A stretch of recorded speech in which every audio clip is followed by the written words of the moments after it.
In a family that specialized in brute force over the years, perhaps no one better personified this than Rodney Anoa'i, nephew to the Wild Samoans, better known to the WWE Universe as the mighty Yokozuna.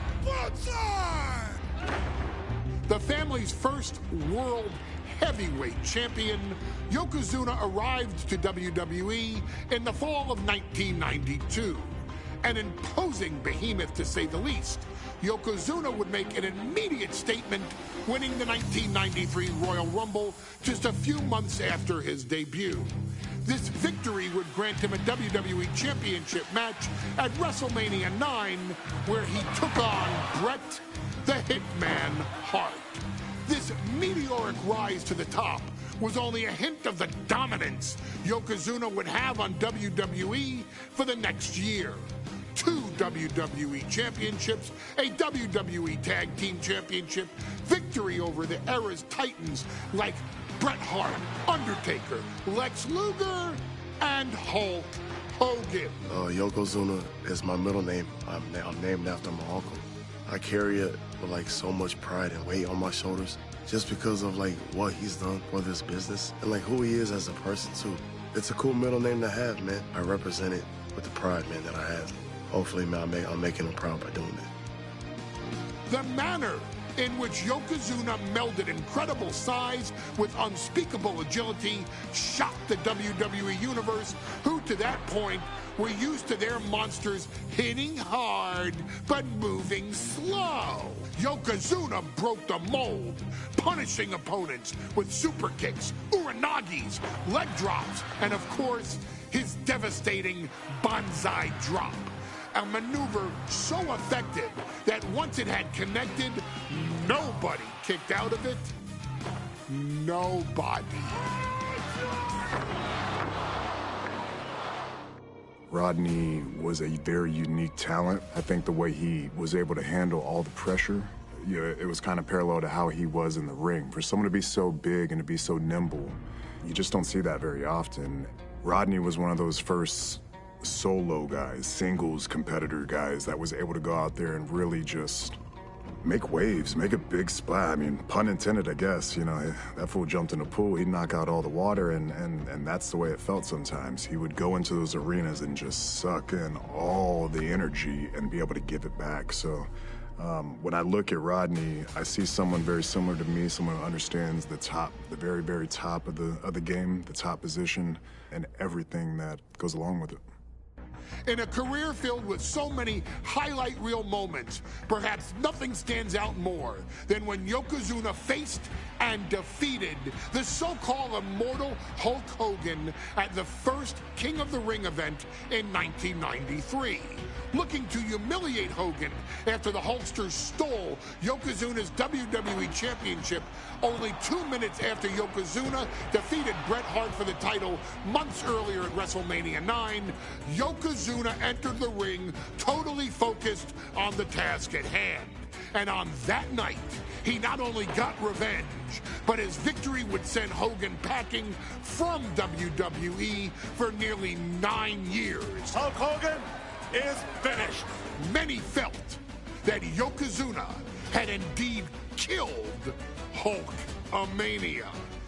Now, you get to possess the power of the mighty Yokozuna and deal out punishment to Hulk Hogan to walk out of the King of the Ring a 2-time WWE champion. Showcase the ability and the agility that made Yokozuna a Hall of Fame performer and take Hulkamania down. Banzai.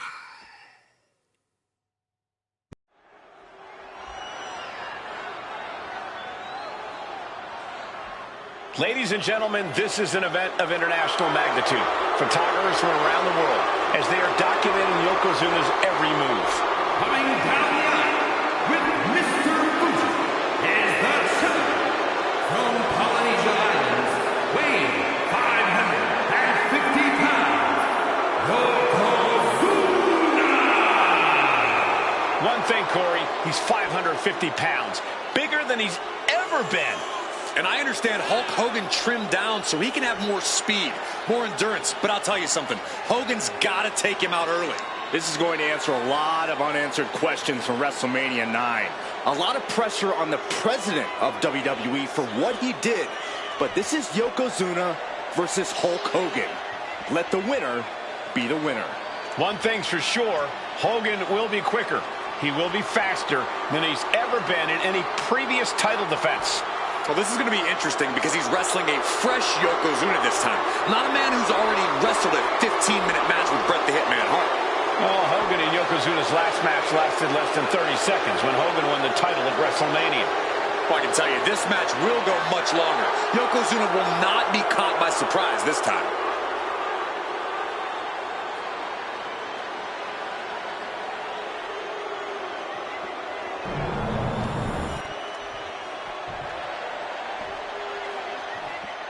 Listen to this. What a phenomenal ovation for the WWE Champion.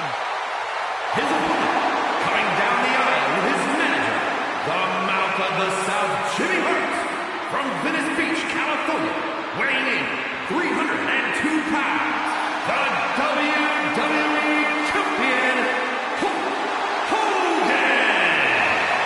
You can feel this facility shake, literally moving. The Raptors shaking with the ovation of the WWE Champion Hulk Hogan. Hulk Hogan thrives on these people. He thrives on the Hulksters, the little Hulksters. This is what keeps this man going. Hulk Hogan's relying on the fans. He wants to hear them cheer. He wants to draw strength from them. But Yokozuna's focused. He has not taken his eyes off Hulk Hogan. He is ready, believe me. The Hulkster ready for war, and you can bet, ladies and gentlemen, it will be warfare here.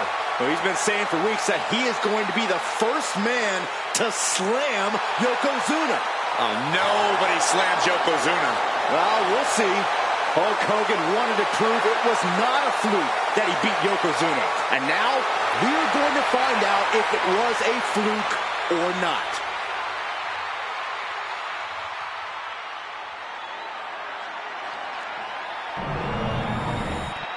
The challenger not taking their eyes off the championship. And the champ is staring daggers right back at the opposition.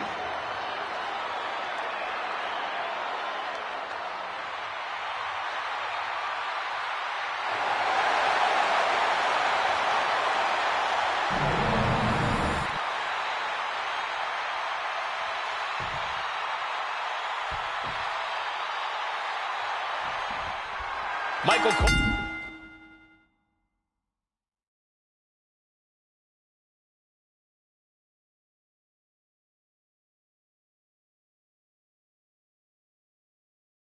Alongside Byron Saxton and Corey Graves, emanating from King of the Ring, 1993. Yokozuna is fuming over his embarrassing WrestleMania loss to Hulk Hogan. Now, Yokozuna has vowed to reclaim the WWE Championship and wipe Hulkamania off the map. Indeed, the last time these two shared a ring, it was disastrous for Yokozuna. Mr. Fuji issued a challenge to Hogan on behalf of his client. And 22 seconds later, Hogan was the new WWE Champion. But that night was mired in controversy as Yokozuna had just been to battle with Bret Hart to win the title. This is going to answer a lot of questions from WrestleMania 9. This is Yokozuna versus Hulk Hogan, and we're going to find out who's the true champion. Setting up for some...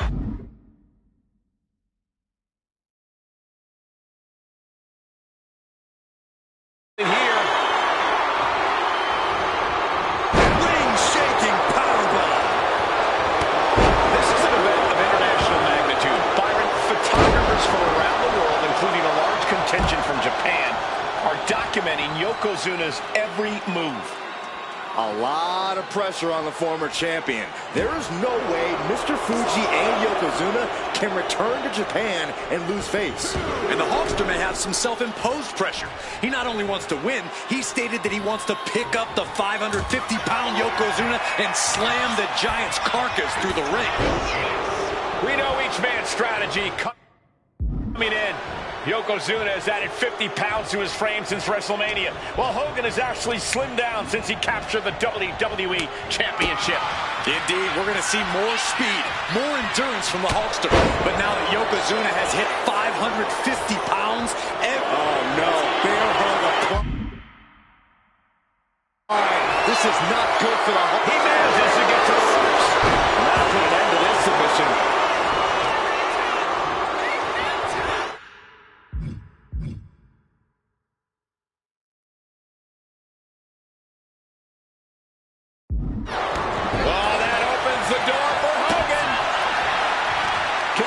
Yokozuna's meteoric rise in WWE. He's accomplished quite a lot in a short amount of time. Just look at the man's track record at major events. He made his premium event debut with a quick win at Survivor Series, won the Royal Rumble in dominant fashion, and then captured the WWE title in the main event of WrestleMania. But that momentum ground to a halt after Mr. Fuji's ill-timed challenge ended Yokozuna's title reign after mere minutes. Yokozuna needs to get back on top with a win here tonight.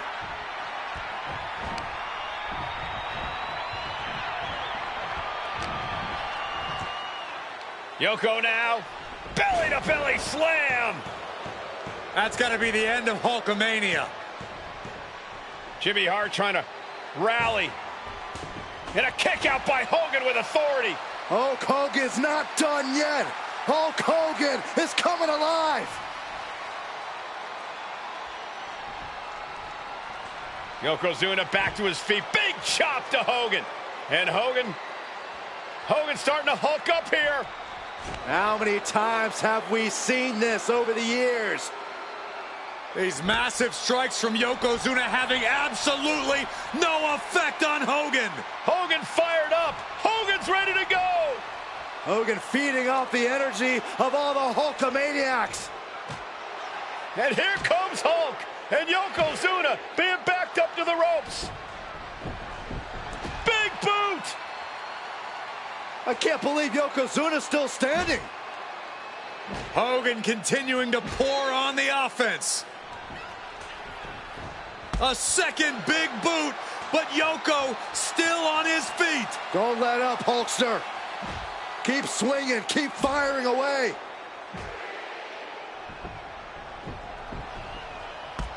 That boot, Yoko staggering, stunning, and he's down. Drop the leg, Hogan. Drop the leg. Hogan, leg drop. Here's the cover on Yoko, who kicked out of the leg drop. What? Get Mr. Fuji out of there. Hogan feeding off the energy. Whoa, wait a minute. What is that photographer doing on the apron? There's a match going on. What the heck? What was that? What in the world just happened here?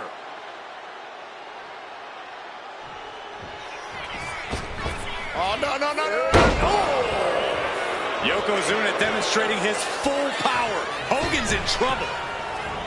Massive big leg drop. There's that agility and ruthlessness on display from the Hall of Famer. That kind of combination is why Yokozuna is so unique, even among big men. Leaning on the turnbuckle here. Man, what timing on that counter.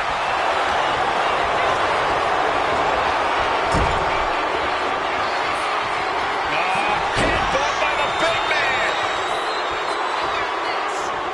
This is not going to be pretty. Dragging his opponent to the corner. Taking his time. Up to the second rope. Side drop. The challenger clearing a path to the title. Kick out at 2.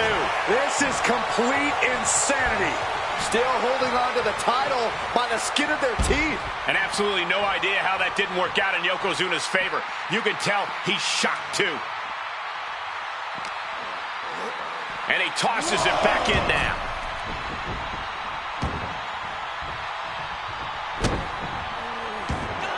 Yoko says this one's over.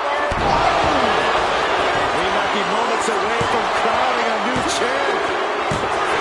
And Yokozuna is once again champion. I can't believe it. The winner of this bout, and new WWE Champion, Yokozuna.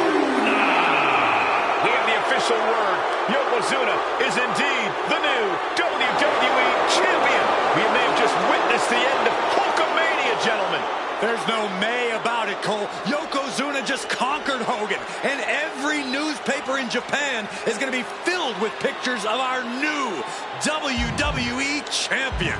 Here in the heartland of America, the heart of Hulkamania has just...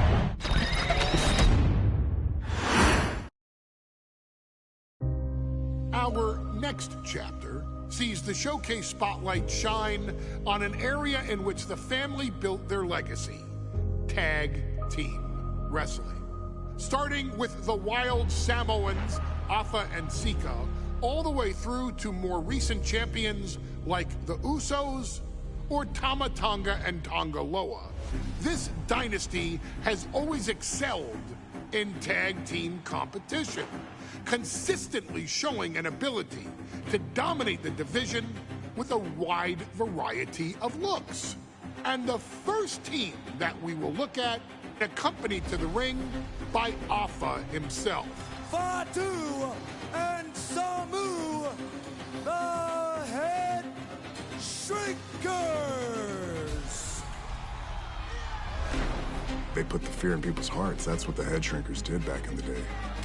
Second to none in that ring. You know, hard-nosed, battle-tested. They went for it every single night.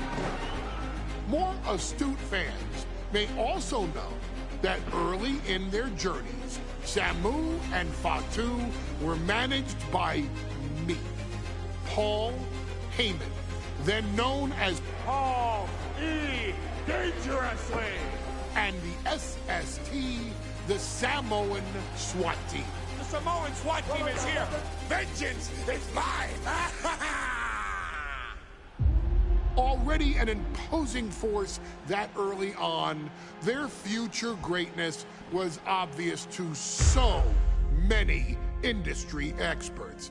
Afa, more than anybody, knew he had the team on his hands, with Samu being his son and Fatu his nephew. The tribal elder was able to mentor both, instilling in them the same unrelenting approach to competition that made the Wild Samoans world famous. The team toured through regional promotions before a quick stop with me in WCW, but WWE was always their goal.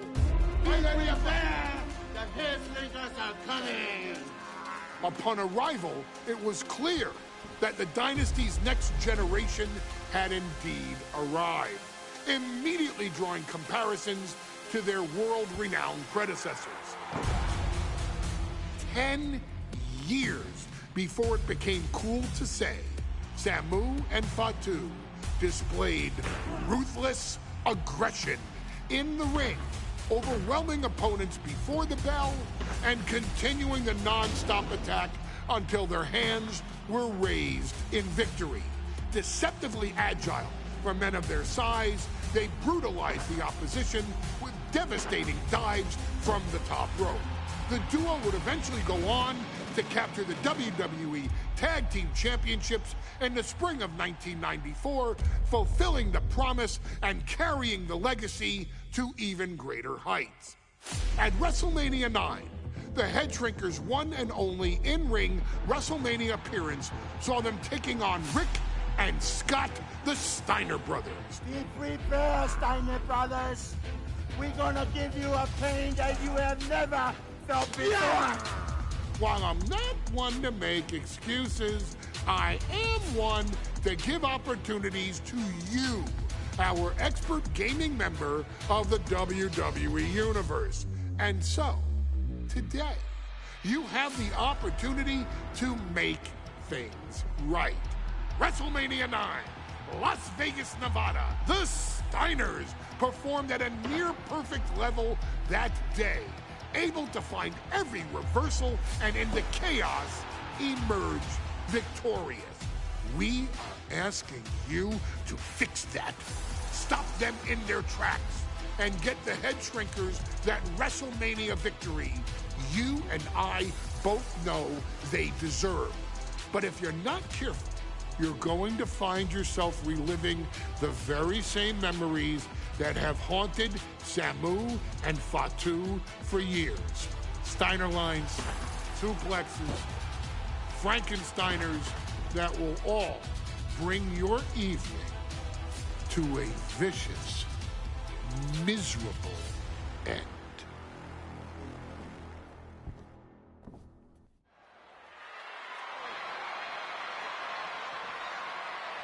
One of the toughest teams in WWE history. Nearly 600 pounds of pure savagery. Is a tag team match set for one fall.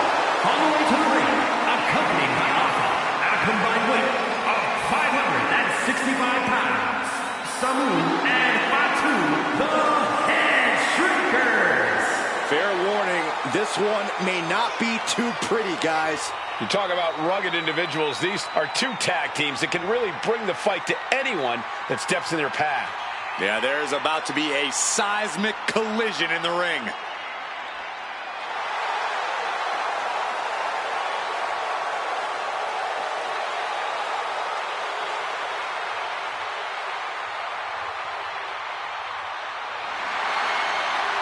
This match means so much to the Steiners and to the Head Shrinkers. Well, the whole world is focusing on WrestleMania 9, and the last thing you want to do is come up on the short end. Pride is on the line, and as is a stake to the claim of being the toughest team in all of WWE.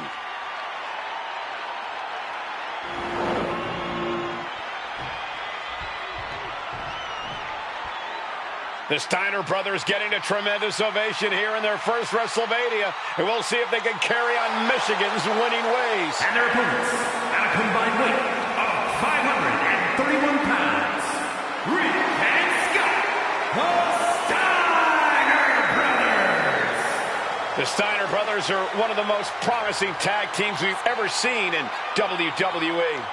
But Samu and Fatu are looking to stomp out any of that promise right here at WrestleMania. Let me warn the WWE Universe right now. This is going to be a brutal match. Just two heavy-hitting tag teams going at it. Physical, smash-mouth wrestling. And like Saxton said, it won't be pretty at all.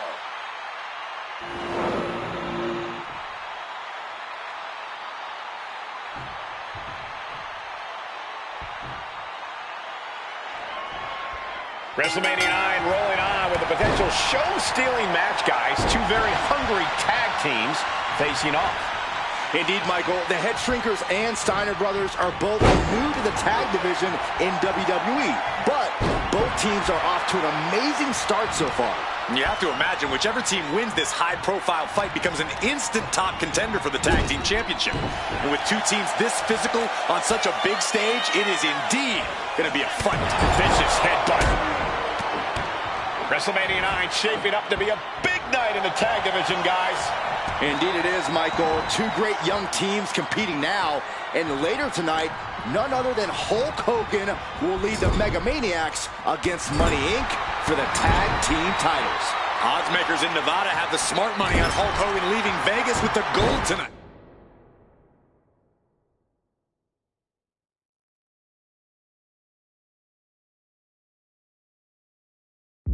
Samu dishing it out now. The Head Shrinkers smartly keeping themselves out of the grasp of Rick and Scott Steiner.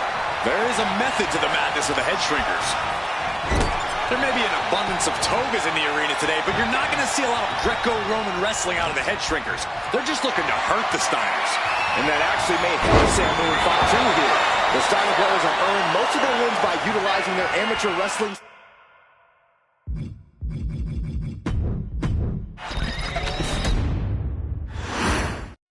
WrestleMania 9 rolling on with a potential show-stealing match, guys. Two very hungry tag teams facing off. Indeed, Michael, the Head Shrinkers and Steiner brothers are both new to the tag division in WWE, but both teams are off to an amazing start so far. You have to imagine whichever team wins this high-profile fight becomes an instant top contender for the Tag Team Championship. And with two teams... Double leg takedown, got the shoulders down. Oh, great counter to cover. Oh, look at this. Reverses the leverage. Throws up the shoulder. No harm in seeing if you could finish him off quick there. Samu and Fatu, already some success in the tag division tonight. Could really be their coming out party. Well, they they certainly have a tradition to uphold, Cole. The man in their corner, Alpha, has held the WWE Tag Titles on 3 occasions, and he's primed to bring the Head Shrinkers to the top as well. I've seen Samu and Fatu headbutt each other during matches. If they do that to their own flesh and blood, who knows what they'll do to the Steiners? It's just a byproduct of the brutal take-no-prisoners offense of the Head Shrinkers, Byron. These guys will bite, scratch, and claw their way to a win. Rulebook be damned. And with Rick and Scott coming from an amateur collegiate background, they might be a bit more hesitant to bend the rules. Hopefully the Steiners can adapt, and fast.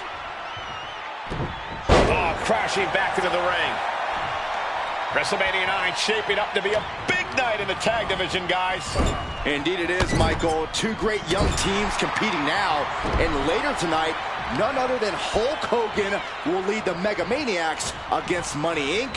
for the tag team titles. Oddsmakers in Nevada have the smart money on Hulk Hogan leaving Vegas with the gold tonight.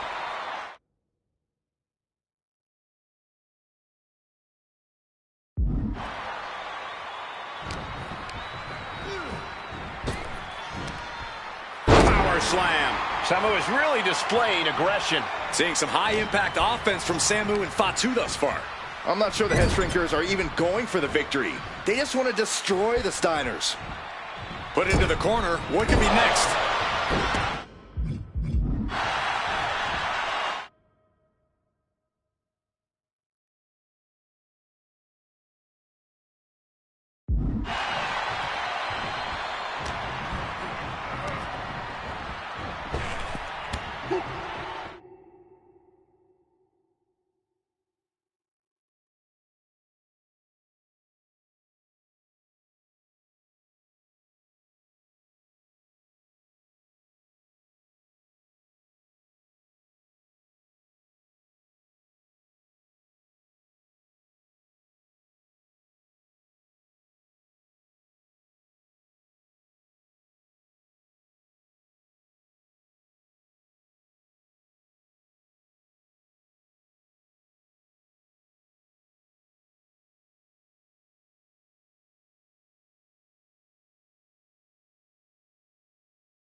Double leg takedown.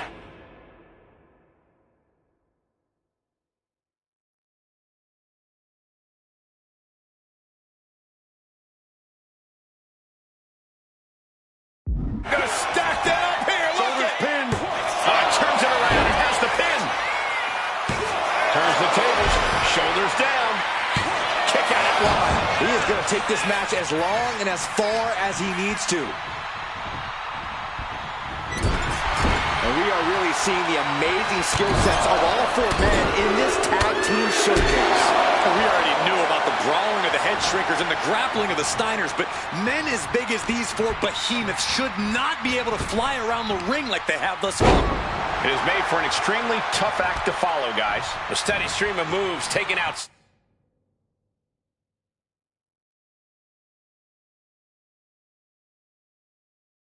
Steiner. The Head Shrinkers smartly keeping themselves out of the grasp of Rick and Scott Steiner. There is a method to the madness of the Head Shrinkers. Up the rope he goes.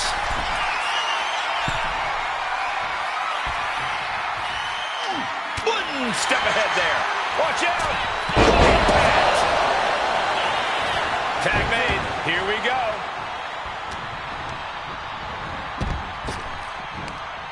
Remarkable.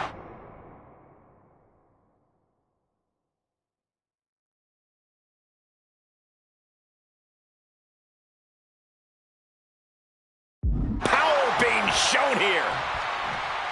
As we find ourselves surrounded by all this pageantry, do you think either of these teams is feeling the pressure of their first WrestleMania? I can tell you that Samu and Fatu truly did not care. Alpha has turned these men into brutal fighters who simply want to destroy their opponents no matter where the fight takes place. And as for the Steiners, we know they have big match experience, tons of amateur championship bouts in college, and some of WCW's biggest events.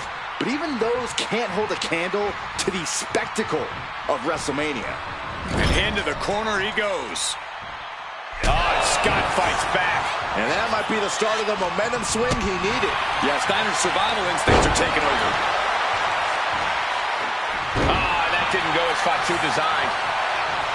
Before this match began, you heard the Steiners speak backstage. Scott saying, quote, "Me and my brother are going to go out with a game plan and do what we do best, and that's wrestle." That's all well and good for the Steiner brothers, but Alpha has gone on record saying that his men are looking to tear Rick and Scott's heads off. Counters!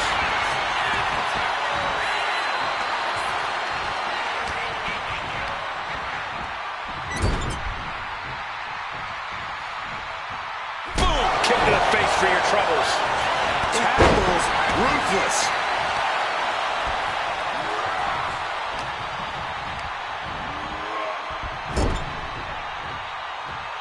There's the tag. This team working like a well-oiled machine. Oh my goodness, double gut buster. That might have broken some ribs. Eyes are squarely set on Fatu here.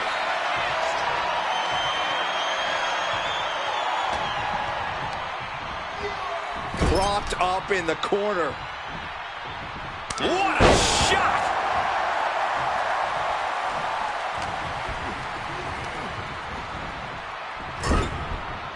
Trapped in the corner.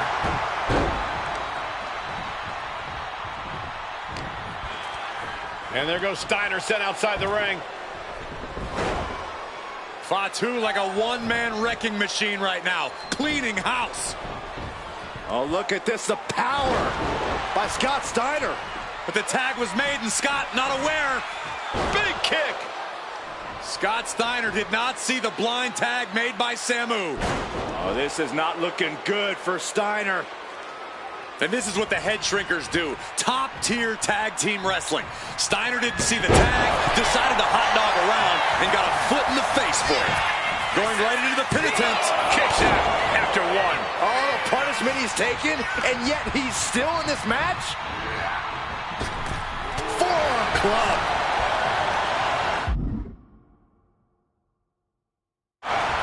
Placed him in the corner here, and back elbow creates separation.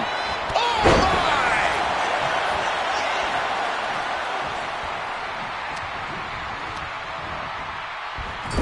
Big splash in the corner.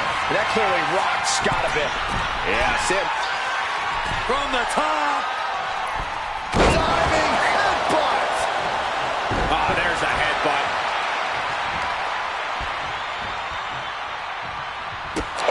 Accurate roundhouse.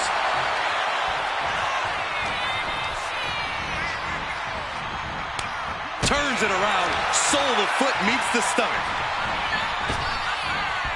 Counters with an elbow right into the face. Instead, what a German suplex. Big elbow drop. Looks like that really got him there. The head shrinkers and the Steiners are engaged in an epic battle. Both teams making the Roman gladiators proud. Dominating shoulder tackle.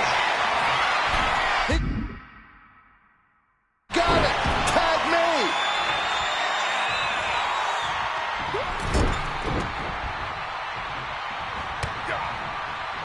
Boom! Standing drop kick. Great ups.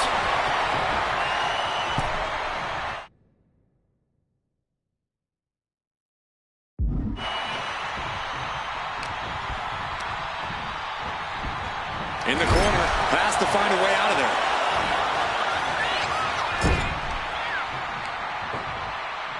Taking out the legs, taking out the ability to create separation. Steiner absolutely not backing down. He's able to reverse it.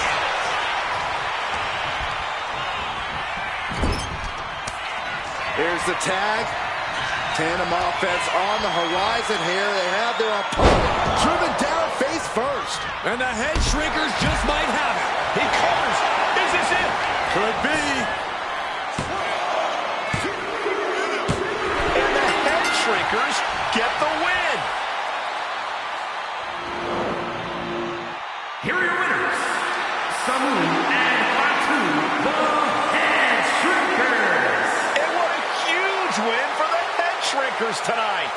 Samu and Fatu making their family proud and proving themselves as top contenders in the tag division.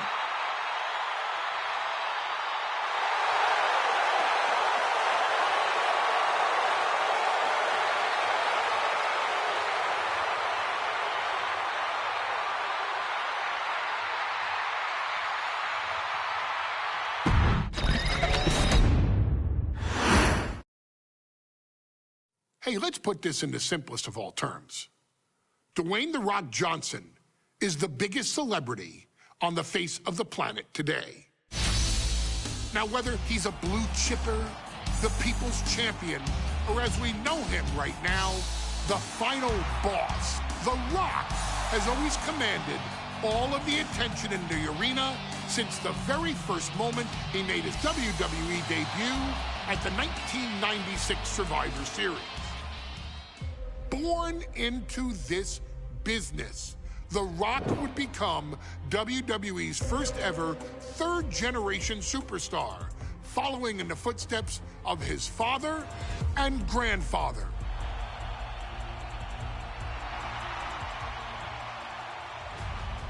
Who had competed in WWE rings before him. Dwayne had the huge responsibility. There's a legacy, and you have to take it so seriously.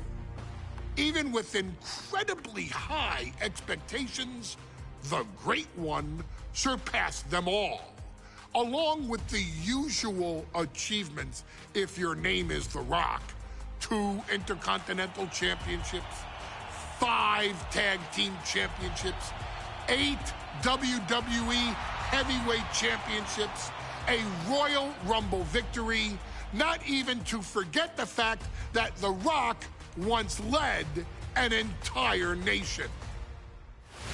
The Rock has one of the more noteworthy feats in WWE history, earning WrestleMania victories over Hulk Hogan, Stone Cold Steve Austin, and John Cena. Each of these men are known as the faces of their respective era. Each of these men found out what happens when you go one-on-one. Oh, you know the rest. Of course, The Rock rivaled Stone Cold Steve Austin's popularity during the vaunted Attitude Era, tearing opponents down with rock bottoms and people's elbows while tearing them apart on the mic with cutting one-liners and catchphrases that are still recited to this day. If you smell, know your role and shut your mouth. He ended CM Punk's 434-day title reign as WWE Champion at the 2013 Royal Rumble as well, after having only competed twice over the previous 9 years, displaying the always-ready mentality and physical conditioning on which he has built his global brand. But you don't need me to rattle off The Rock's resume to you, now do you? Of course not. The man is an occasion unto himself. He has headlined the biggest events against WWE's most iconic superstars and has always found a way to, how does he put it? Layeth the smackdown on some jabroni's candy ass. I couldn't have said it better myself, although I think I may have just done that. But indeed, he has. On a Thursday night in February of 1997, The Rock, still known as Rocky Maivia, would find himself challenging for the WWE Intercontinental Championship. Only a few months into his tenure, he would be matched up against a face that would ultimately become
familiar and hated rivals, Triple H, Hunter Hearst Helmsley. Seemingly overmatched by a more seasoned opponent, a youthful Rock would demonstrate all the traits that have come to define him in the years since. Tenacity, high IQ, and that legendary Samoan strength to ultimately surprise Helmsley and kick off the first championship reign for Rocky Maivia. It would be the first step of a journey that has ultimately led The Rock into the pantheon of WWE's elite. So now it's all in your hands. It's up to you to showcase the undying drive that makes The Rock the hardest worker in the room to deliver a shocking upset against the Greenwich snob himself. Guide The Rock to victory over Triple H at a very special Thursday Raw Thursday to give the first jolts to what would become the most electrifying career in sports entertainment.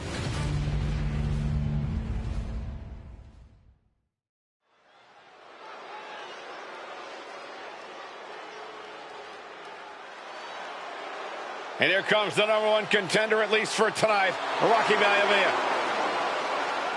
The following contest, scheduled for one fall, is for the WWE Intercontinental Championship. Making his way to the ring is the challenger from the South Pacific, weighing in at 275 pounds, Rocky Maivia. A blue chip talent with a bright future.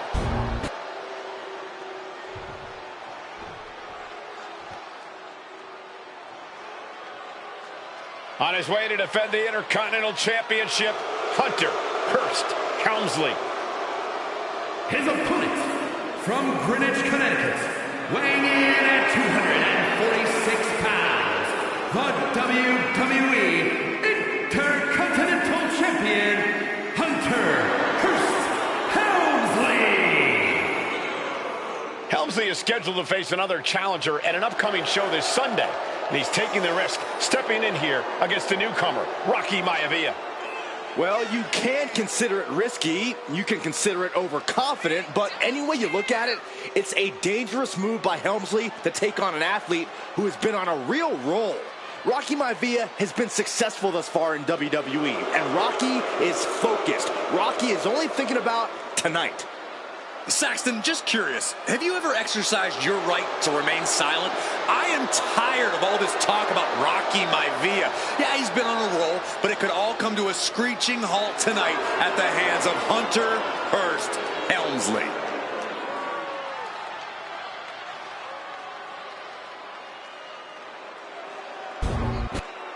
A title coveted by legends and hungry young talent alike.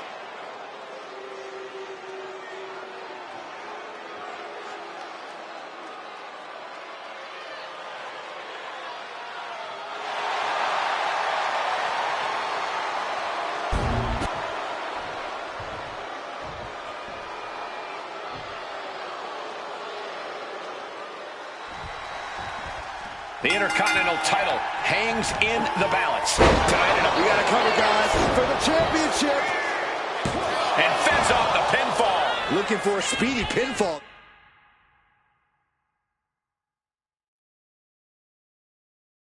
There. Rocky beats him to the punch.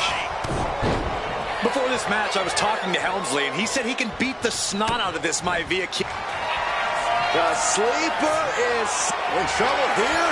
Oh, what a great counter. That'll break it up. Headlock. Oh, cheap shot right above the eye. What's it going to take for Hunter Hearst Helmsley to retain his Intercontinental title here? How can he get the better of Rocky Maivia? Well, the champ needs to put this young upstart. Cobra clutch cinched in. The Cobra clutch is in. Perfectly executed submission. In trouble here. A couple of elbows to the jaw, and that'll break things up. A face buster knee smash. That was painful. And Byron, Rocky has tremendous exuberance, tremendous youth. He's going to be a star for a long time. I think Rocky Maivia shows more promise than any other wrestlers I've seen come into WWE.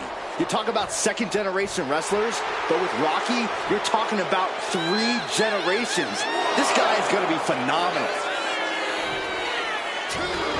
And he's going to the outside, which will start a count-out. Maivia gets stonewalled. The death lock is in. Uh-oh, this is not going to end well. This is how you punish your opponent.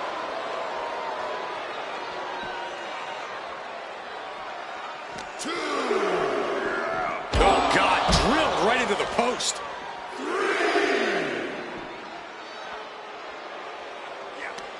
In a well-timed counter. And conspicuous by his absence is the butler of Hunter Hearst Helmsley, who has been intervening in matches as of late. Who knows if he might show up. Yeah, unfortunately, that's just another thing Maivia needs to worry about. Rocky has bigger problems in the ring, gentlemen. Biggest match he's ever had. Live, worldwide television. He's got to have a stomach full of butterflies. And Rocky is delivering solid damage, but needs to remember to get Helmsley in the ring. The title can't be won outside of the squared circle. Back into the ring now. Making his way to the top here. And a heartbreaking loss for the young upstart, Rocky Maivia.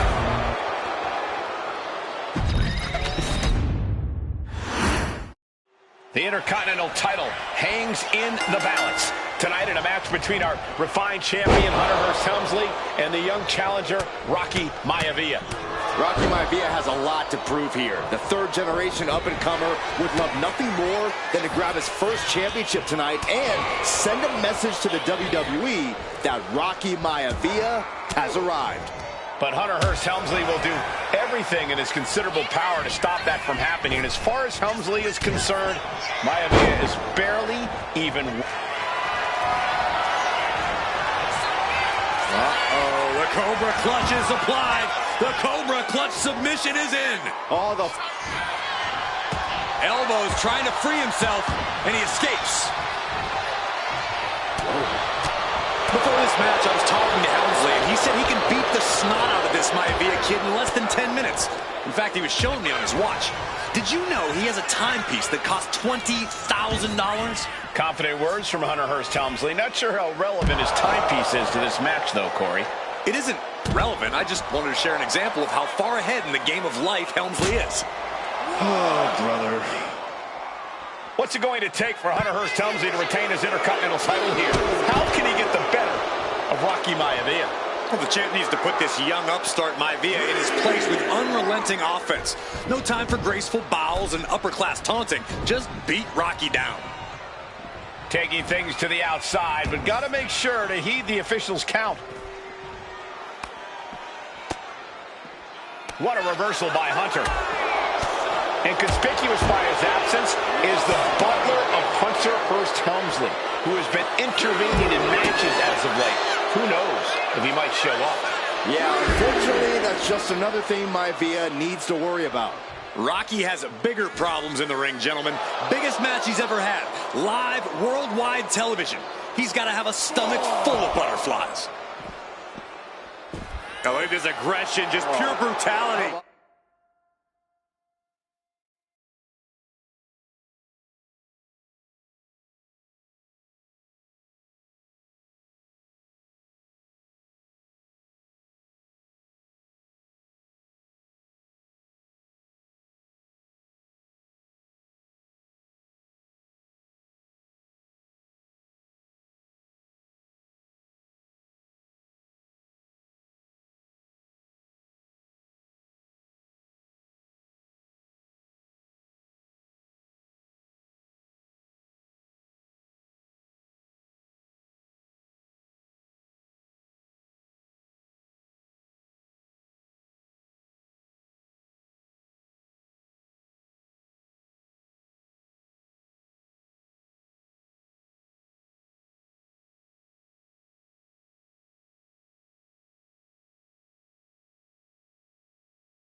On easy. Come on now. Is that the type of tactic we...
should expect from a champion. To the arm. He'll take things into the ring. Helmsley is putting his opponent on notice. Don't know if the ref is loud enough, but this is getting close. And he exits the ring. Better watch the count. With the counter. And watching from home is Rocky Johnson, the father of Rocky Maivia, former WWE Tag Team Champion. I must admit, I do see a bright future for Maivia. Those that have been privileged enough to see Rocky Johnson in action will appreciate Rocky Maivia because he's a chip off the old block. Notwithstanding as well the genes of his grandfather, the incomparable Peter Maivia. Chief Maivia. Oh boy, they don't come any tougher than Peter Maivia. Uh-oh. No!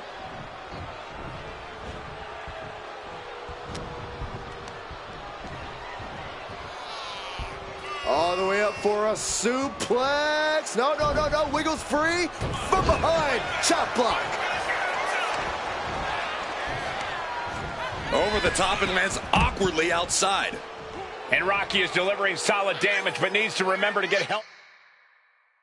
Helmsley in the ring. The title can't be won outside of the squared circle. And Byron Rocky has tremendous exuberance, tremendous youth. He's going to be a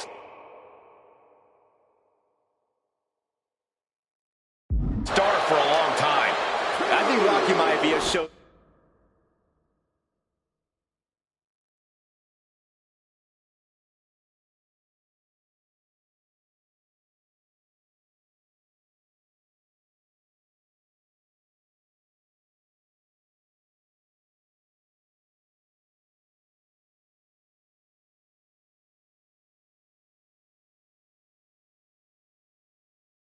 More promise than any other wrestlers I've seen.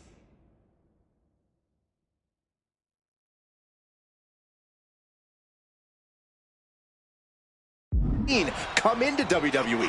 You talk about second-generation wrestlers, but with Rocky from the top. moments like that, and we could be looking at a new champ. Down the run with the schoolboy, shoulders are down. He's on the ropes, and the ref calls off the count. Oh!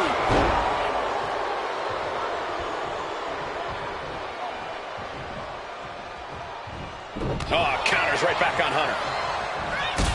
Drop kick.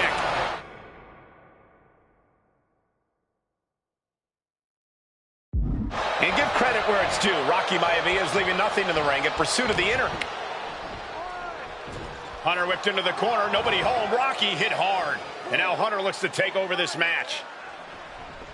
Helmsley muscling Maivia up to the top turnbuckle and a big right hand. Helmsley with something big in mind here for his challenger tonight.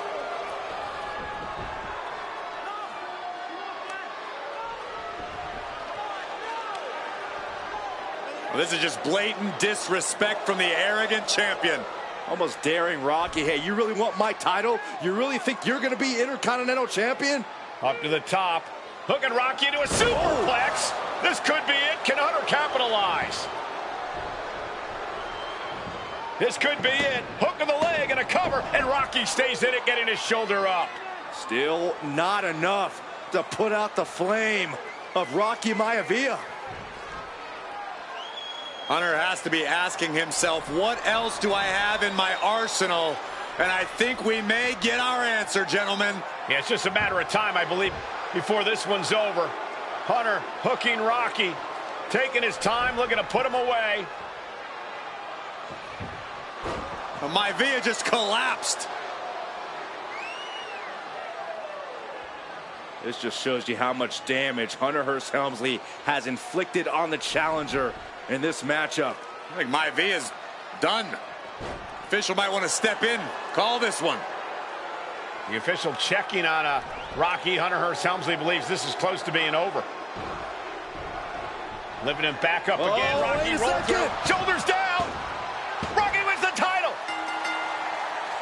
Rocky Maivia has shocked Hunter Hearst Helmsley. Here is your winner and the new Intercontinental Champion, Rocky Maivia.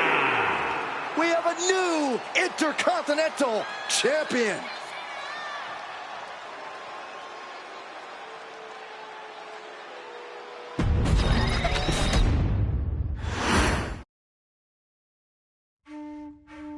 In a family of elite combat athletes and top-tier performers, the final boss has always stood out, even when he was just a blue chipper.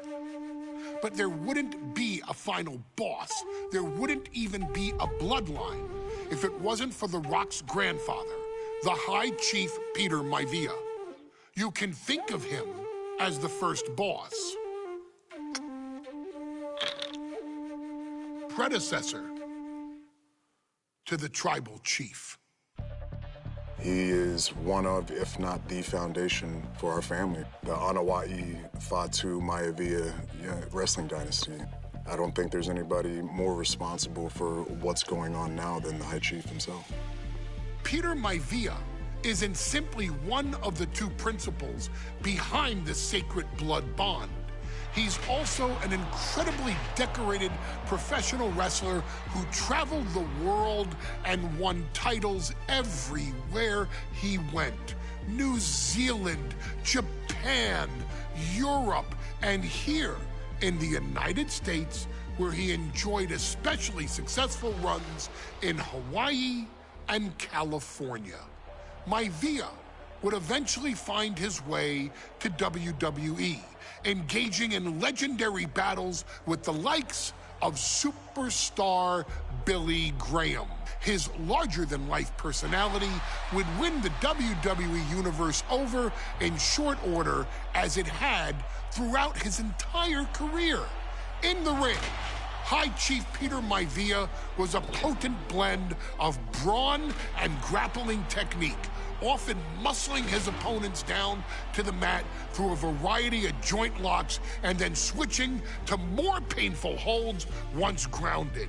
His sleeper hold and stump puller were both feared and renowned, and make no mistake about it, Maivia knew there was always more than one path to the ultimate victory. Out of the ring, High Chief Peter Maivia also ran one of the most successful wrestling promotions on the planet, Polynesian Pro Wrestling, based out of Hawaii, showing his mastery of the business in every aspect. His induction into WWE's Hall of Fame class of 2008 was supremely deserved, forever enshrining Peter Maivia as the legend he always was. And now, we present to you the opportunity to walk in the boots of the legendary High Chief Peter Maivia, facing off against one of the most legendary WWE rivals, George the Animal Steele. You will settle this score once and forever and showcase the overwhelming strength of Peter Maivia, which has ever since remained as a hallmark for every single solitary member of this bloodline. Steele is no easy battle, though.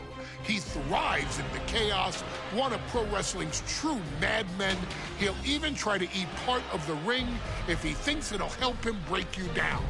So do your best and honor High Chief Peter Maivia properly with a resounding victory.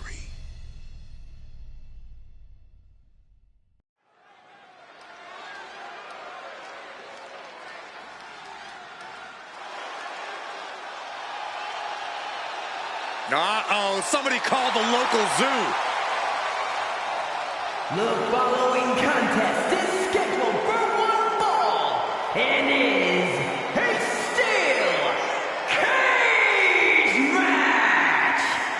Introducing first, from Detroit, Michigan, weighing in at 275 pounds, George the Animal Steele. I'm not even sure the cage can contain this man.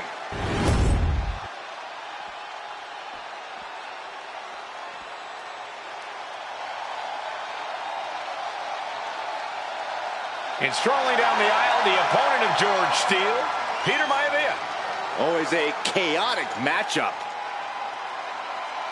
His opponent from the Isle of Samoa, weighing in at 275 pounds, High Chief Peter Maivia. Steele had better keep an eye on Maivia because Maivia is a true brawler. Few men can handle the chaos of the animal inside a steel cage, but I believe the High Chief is ready.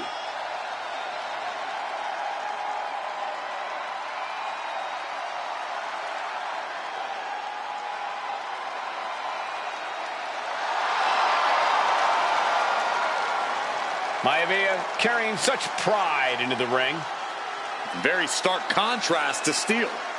We'll see which prevails tonight.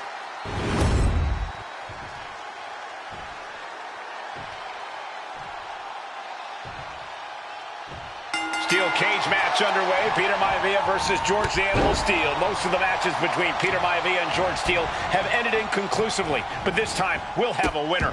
These are two very different men, Cole. The High Chief is a man of great pride and respect for the ring, while Steele is, well, he's an animal.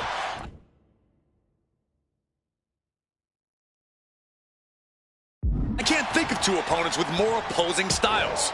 You said it, Corey. Let's just hope this one gets taken care of in the ring tonight. Gentlemen, we've touched on the differences between Maivia and Steele as competitors. One man based on order, the other on chaos, but it's reflected in their looks, too. Indeed, Michael. Just look at the sculpted physique of the High Chief. And the tribal tattoos on his body are extremely intricate and definitely eye-catching. And Steele is, well, he's an ugly creature. Enough hair on his upper torso to classify as fur. Folds in his bald head. He's like a modern-day Neanderthal. Showing absolutely no mercy at all. What an onslaught. Sent right into the corner.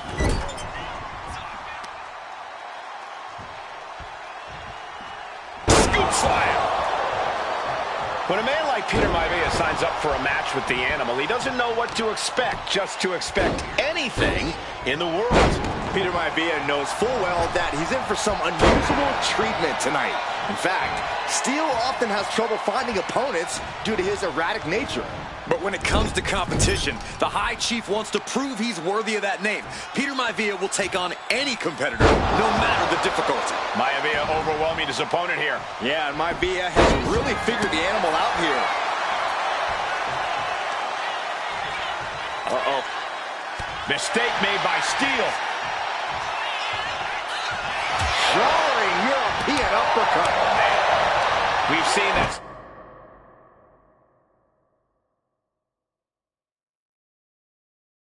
Steele isn't above using a foreign object to gain the edge against Maivia.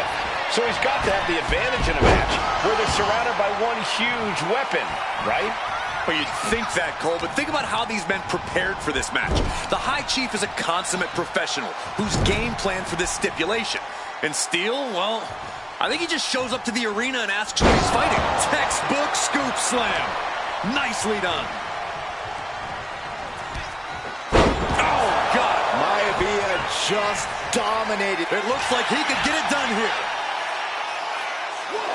He breaks the ref's count before 2. That's smart. Taking the one to catch your breath.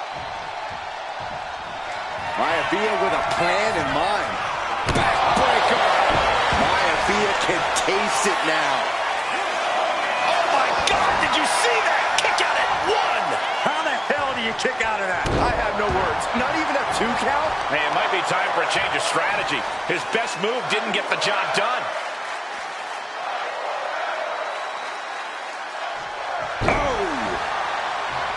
George the Animal Steele is not a wrestler by any stretch of the imagination, guys. He's a true brawler. And he might be the best brawler in WWE, Michael. There is no shortage of fight in the Animal. But you know who might be a better brawler, guys? The High Chief, Peter Maivia. When you consider that Maivia is also an excellent high flyer and a great... From the middle rope. Oh, a splash. Peter Maivia now with the upper hand. And you can see Steele is struggling to weather the storm of the High Chief.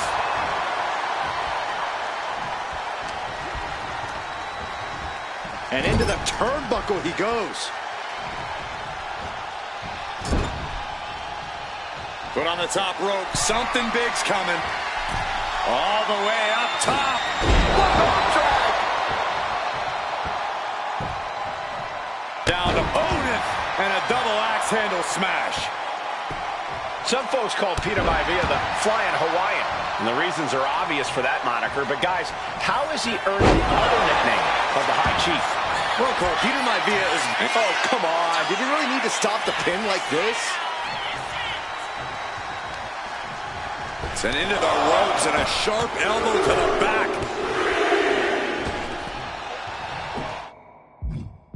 Just battering their opponent. He's bringing his A-game at the moment. A series of disabling maneuvers from Peter Maivia. And Steele isn't looking helpless anymore. Oh, no, he could be caught here. Bad spot for him. Hammerlock applied. The arm is able to punch his way out.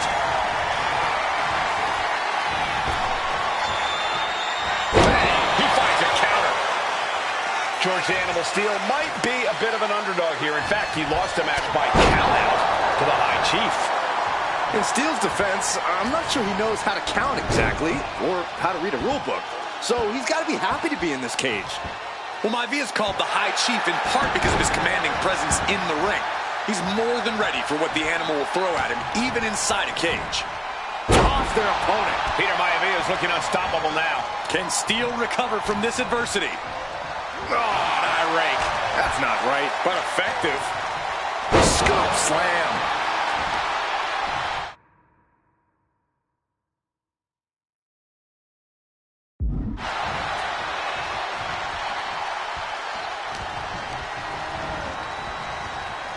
Pulled back into the hip toss. The Animal has to be elated to be in this steel cage against one of his biggest rivals, no less. Yeah, Byron, we've seen the Animal brandish a weapon against Peter Maivia before when it was against the rules. The High Chief, he just might regret this decision. Nice side headlock applied. Oh, good measure.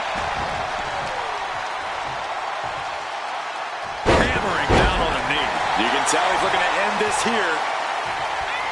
Oh, what a right! Man, that's some attitude behind it. And they're going shot for shot, blow for blow. What a counter by Peter Maivia. Two titans trading strikes and refusing to back down. What impressive determination from both competitors, keeping at each other no matter what. Toe-to-toe, treating each other like heavy bags. You can feel the contact, and so does the WWE Universe. Just going off with everything they've got now. I thought they were going to keep that up all night.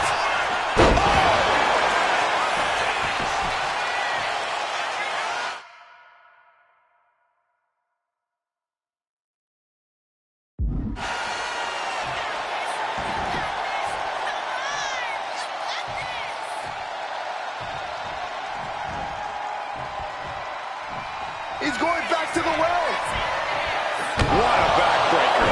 And George is laid out. Two.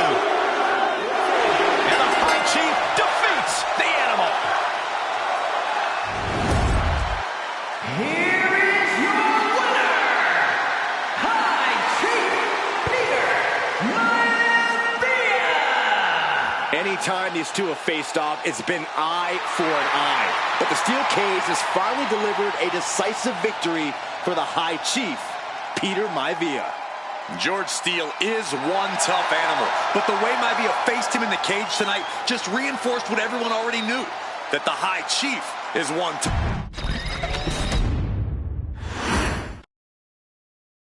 She's not like most girls. She's also not like most WWE superstars. Nia Jax, the reigning queen of the ring, is a reckoning, a force of nature that blitzes right through her competition. A cousin of The Rock, Nia Jax arrived in NXT almost 10 years ago with astronomical expectations. Undaunted, Nia Jax would dominate early opponents, finding herself competing for the NXT Women's Championship mere months after her debut. It did not take long for those running Raw and SmackDown to take notice. Well, our next pick, Nia Jax. And Nia Jax would join the Raw roster as part of the 2016 draft lottery. And since joining the main roster, absolutely no one has been safe from Nia Jax. She is a two-time women's champion.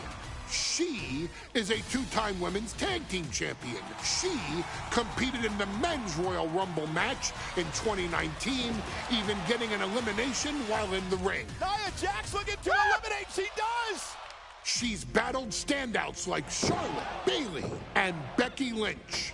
And all the while, she has left undeniable destruction in her wake. In the ring, she applies many of the same tactics that once benefited Yokozuna, even using her own version of the Banzai Drop, known as the Annihilator. And just like its namesake, if it connects, your night is over. And Nia Jax remains driven for even more success, jumping at any opportunity to prove her dominance. This last year, that included entering into the 2024 Queen of the Ring tournament after earning victories over Naomi, Jade Cargill, and Bianca Belair.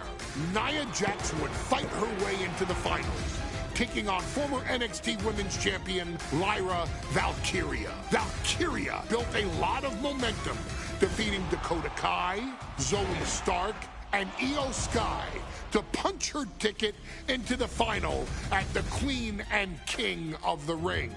With an obvious game plan, Lyra would look to stick and move, avoiding the colossal attacks of her opponent.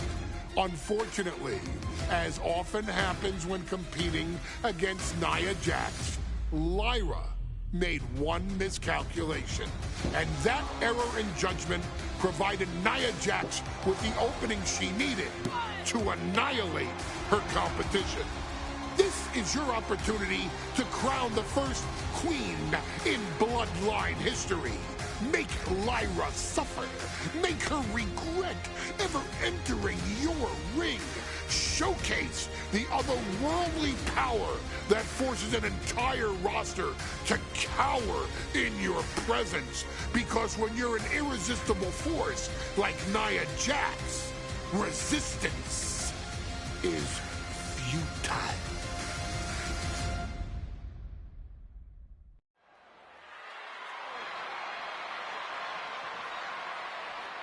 And now a dark horse will face an unforgiving titan in hopes to don the crown. Lyra Valkyria versus Nia Jax in the Queen of the Ring Finals. The following is the final match in the Queen of the Ring Tournament. Introducing first, from San Diego, California, Nia Jax. I cannot wait to witness what unfolds here. The irresistible force has been on a tear recently. And Nia believes the crown already belongs to her. Will Jax's menacing presence and sheer power be too much for Valkyria to overcome? Or can Lyra write a happy ever after ending to her Cinderella story?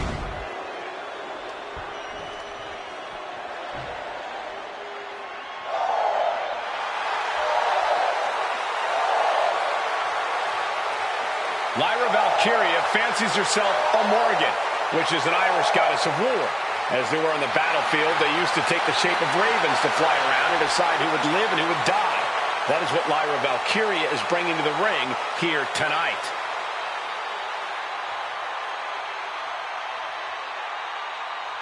And her opponent, from Dublin, Ireland, Lyra Valkyria.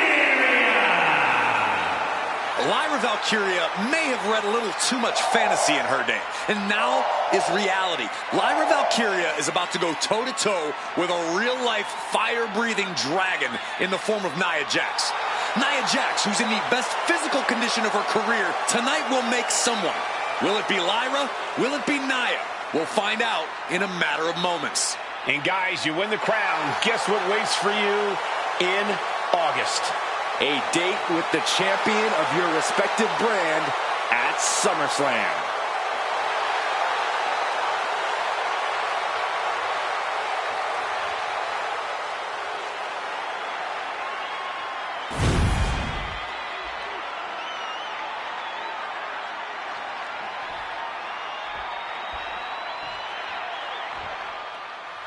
And there will be a coronation taking place tonight as Nia Jax and Lyra Valkyria face off in the finals of the 2024 Queen of the Ring Tournament. The irresistible force has been on a tear recently, and Nia believes the crown already belongs to her. As for Lyra, this is the biggest match of her career. Remember, she was still on the NXT roster just a few weeks ago, and now she...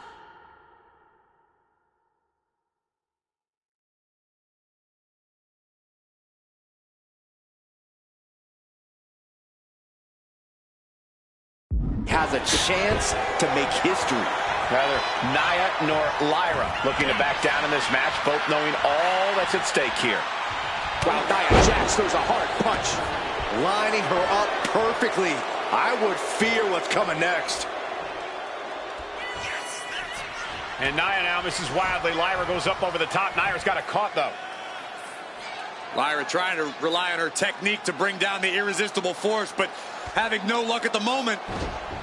I'm not sure this is going to work either. Jax just entirely too strong, but whoa! That was interesting. Oh, nice athleticism by Valkyria. Even Jax might be a little impressed. I wouldn't go that far, Saxton. Here comes Nia, just imposing her will on Lyra Valkyria. Again, Lyra showing how resourceful she is, applying the sleeper to Nia Jax. Lyra tried to hold on. And now Nia Jax in control, and she's going to look to put Lyra away. Nobody home! Set outside the ring, and Valkyria's got a chance. Huge window of opportunity. Right now for Lyra Valkyria to strike. Lyra may actually pull this off. Lyra may become queen.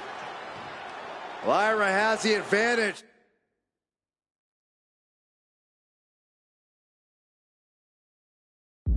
She has Nia reeling. But Lyra can't win Queen of the Ring with Jax on the outside. This match has to end in the ring. Boom! Alabama slam. Anything can happen in WWE. It used to be a tagline, but it's the truth, and Lyra Valkyria is living it. Over the last 12 months, Lyra has already knocked off the likes of Becky Lynch and Io Sky, but she's never faced anyone the size of Jax. This is a first for her career, and Lyra only finds herself on the defensive. And the irresistible force is really keeping Valkyria grounded here. Corey, what do you think is going to be the key in this match for Nia Jax? She certainly made plenty of promises when it comes to being Queen of the Ring. What Nia brings to the dance, Cole, is raw power, the likes of which you rarely see from most men, let alone women. Nia has absolutely no problem using that power, and the same goes for her throwing her weight around in the ring. Lyra Valkyria might just learn that the hard way tonight. In just a matter of minutes, we'll have our second Queen of the Ring. The first, of course, being Zelina Vega. But you've got to believe that Zelina will want a shot at whichever woman wins this. She beat the woman now known as Piper Niven that night, so you know Queen Zelina can strike down an enemy of any size. And I don't think there was anything necessary about that. Golly. Nia is just cornering Valkyria. Jax abusing Lyra, showing no mercy. I think it's a preview of what kind of queen Nia Jax would be. The kind of queen that will happily send victims to the guillotine. Oh, my Lord! Jax is showcasing her power right here. Yeah, Nia is just buzzing right through Lyra here. Nia Jax is doing whatever she wants. Each Samoan drop driving all of the air out. Valkyria crushed in the corner by Jax. Squashing Lyra in the corner, and the beginning of the end may be near. And Nia now, with Lyra on her back, going to climb up to the second rope. This is a scary situation for Lyra. Oh, look at this. Maybe not. No way. There's no way. Oh, my. Oh, no. Good night, Annihilator. Here is your winner and the new Queen of the Ring, Nia Jax. What a victory to the brand new Queen of the Ring. Nia said she would do it, and she backed up her claims. And now the Chief Content Officer of WWE and Triple H going to come in to congratulate Nia Jax, officially crown her the Queen of the Ring. Absolute dominance by the new queen.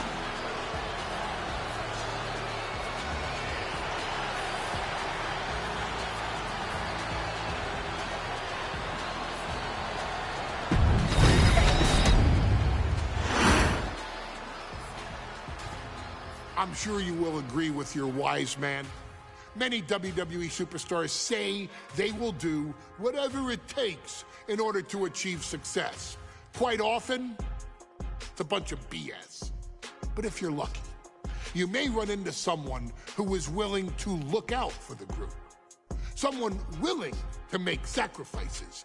And for this family, there was no one better than Rikishi. After the Head Shrinkers run in WWE came to an end, Rikishi, then known as Fatu, would go on a journey of self-discovery. This journey would lead to him taking on the name Rikishi, a subtle nod to his cousin Yokozuna, as well as an opportunity to start fresh with a global audience.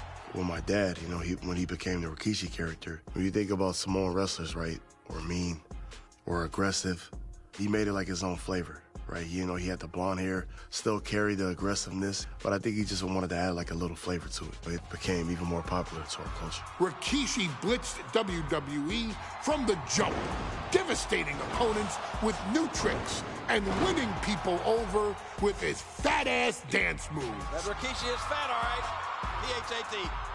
And with this wave of newfound momentum came even more success, with Rikishi capturing the WWE Intercontinental Championship and displaying incredible athleticism in iconic moments like when he dove off the top of the steel cage. The year 2000 belonged to Rikishi.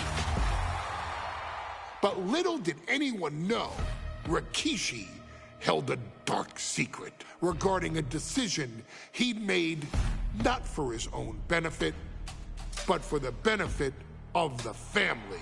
It was at the 1999 Survivor Series that Stone Cold Steve Austin was hit by a car in the arena parking lot, forcing him from the main event later that night for the WWE Championship. For nearly a year, all of WWE was consumed with figuring out who was driving that damn car and why Austin was targeted in the first place. The verdict came in. The car was driven by Rikishi. Rikishi would stand strong. Stone Cold Steve Austin. I didn't do it for me. I did it for The Rock. What? Rikishi would lay out a years-long gripe that WWE preferred Steve Austin to The Rock, and so Rikishi had made sure that The Rock's only competition had been removed from the picture. Rikishi sacrificed his own popularity to reach this goal. The Rock thrived while Austin was on the shelf. For Rikishi, the struggle and fall was all worth it. Rikishi knew that he would eventually have to face off with the Texas Rattlesnake to answer for his sins, and he welcomed that meeting with open arms. What Rikishi was unprepared for was for WWE to stack the deck entirely, looking to make Rikishi pay for taking out their golden goose. Stone Cold Steve Austin was allowed to drive his truck directly to the ring and was generally given the freedom to do whatever the hell he wanted in the name of revenge. We are going to make things right. This time, when Rikishi and Stone Cold Steve Austin lock horns, there will be no stacking of the deck.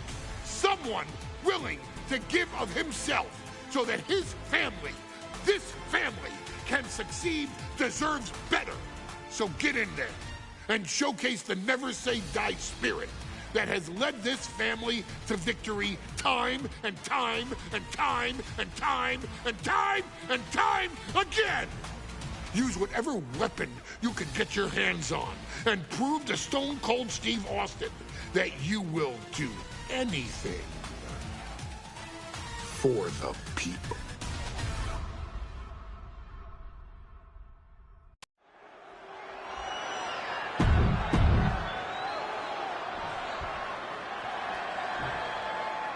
Is he here? Well, there's the Rattlesnake's music.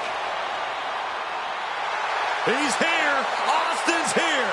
Stone Cold.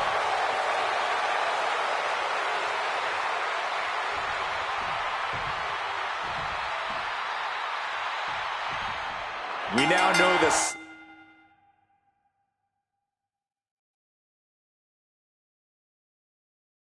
Sick, demented side of Rikishi.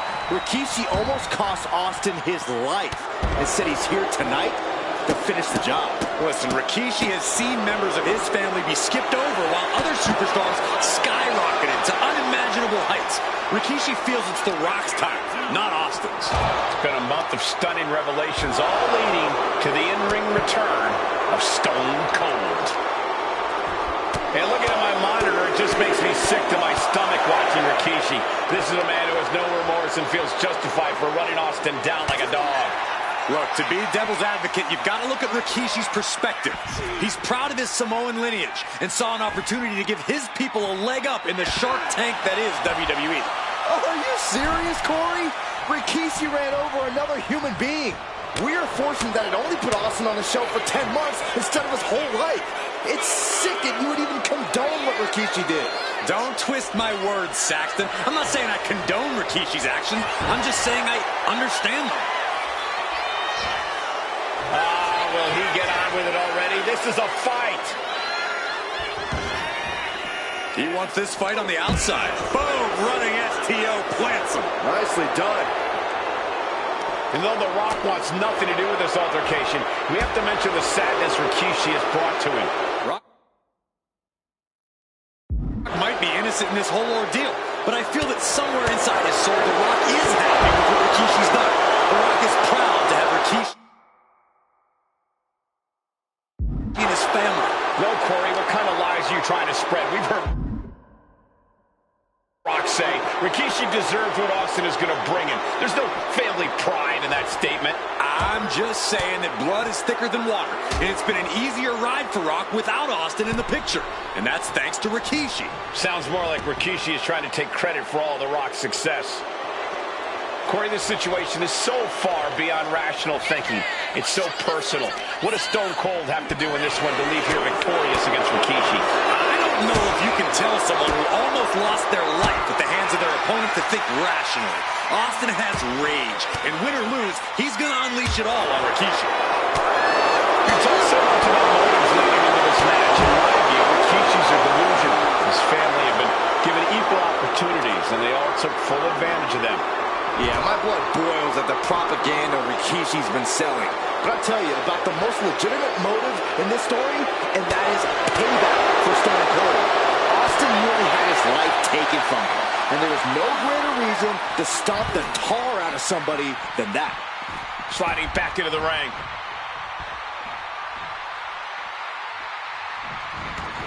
I don't know what he's got in mind heading to the floor here.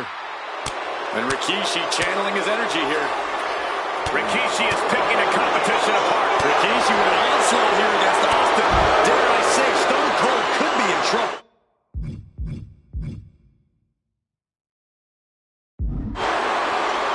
And Byron, I just cannot see any legitimate reason to offer Stone Cold like Rikishi.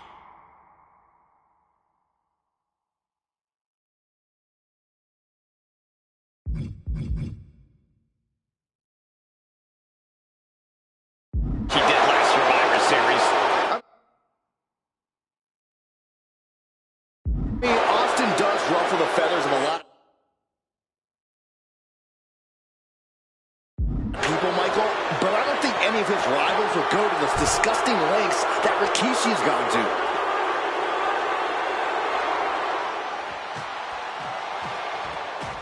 Austin and Rikishi trading heavy artillery on the outside, and here comes the rattlesnake. Stone Cold Steve Austin fired up and revenge on his mind. You got to think about how bad Austin has wanted this ever since Survivor Series last year. Been dying to get his hands on Rikishi. All of that venom, all the vitriol inside of Austin being unleashed on Rikishi right now. Remember, this is no holds barred. Anything goes.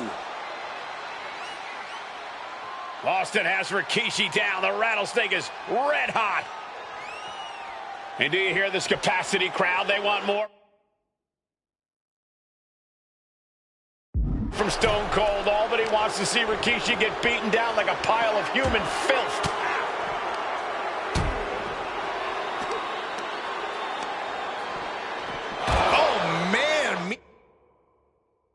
Eating the barricade. Oh. Scary mindset for the rattlesnake. Austin has scattered pictures of Rikishi all over his home. Said that every time he looks at Rikishi, he's looking at a dead man. Yeah, Rikishi taking that as an empty threat.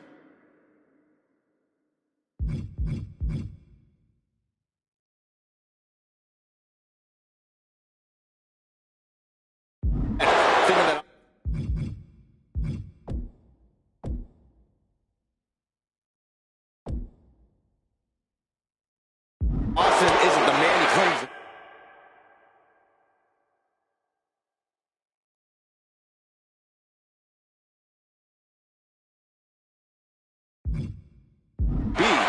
trust me, when Stone Cold says he has you in his crosshairs, that's no empty threat.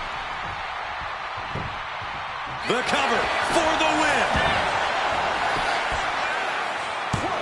Quick count after one. There is no quit in this man tonight. Oh, right across the solar plexus.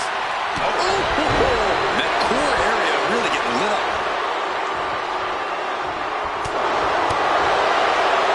Rikishi finds his target with that one.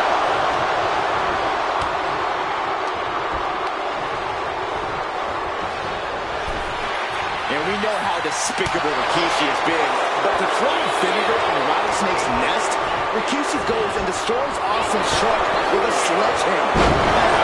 No fury like a man who has his car tampered with. It's just extra motivation for every fist Austin lands in this fight. He gets sent straight down to the floor. Looks like he's got something in mind for ringside here.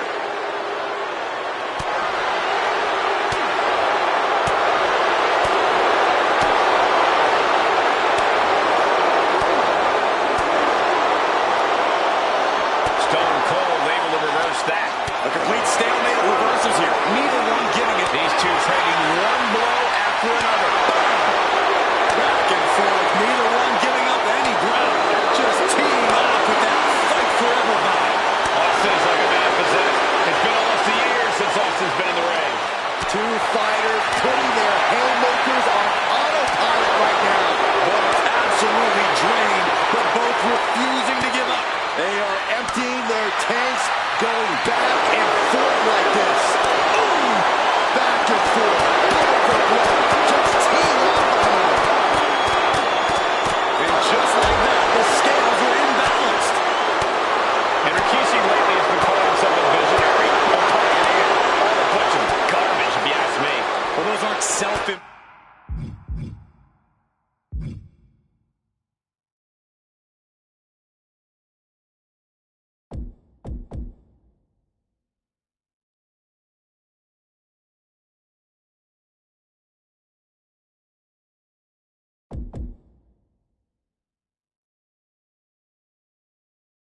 Posed labels, Cole. Those labels are coming from the family, coming from a group of wrestling legends who are proud of Rikishi for standing up and making a change in this business.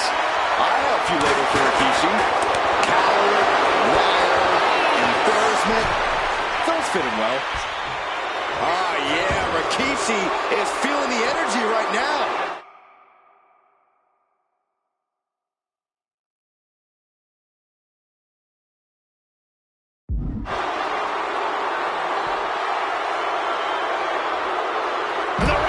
Sweet.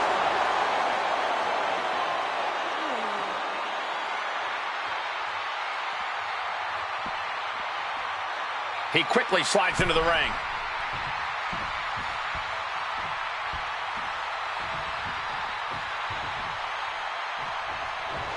Oh man, Rikishi is a man on a mission now. Clearly lost in the moment. He better snap out of it. Gets out of the ring. What's going to happen now? There's been a lot of vitriol coming from fans towards Rikishi these past few weeks. And this ugly crowd is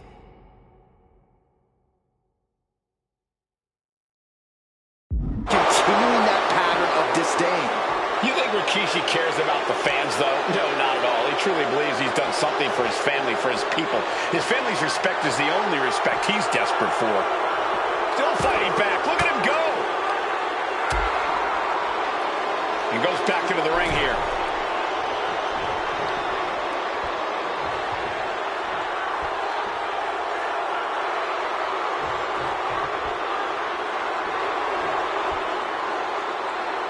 Ah, yeah, Rikishi is feeling the energy right now.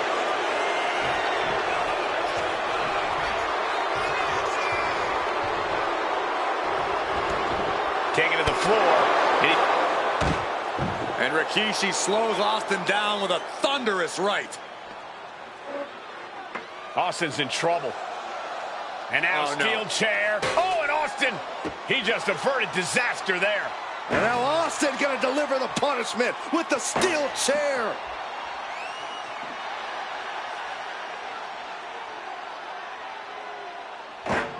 A relentless Texas rattlesnake beating the brakes off of Rikishi with a steel chair. And again, thunderous blows by Austin. Down goes Rikishi. Austin beating the hell out of him. I know Austin has good reason to be doing all this, but he could be taking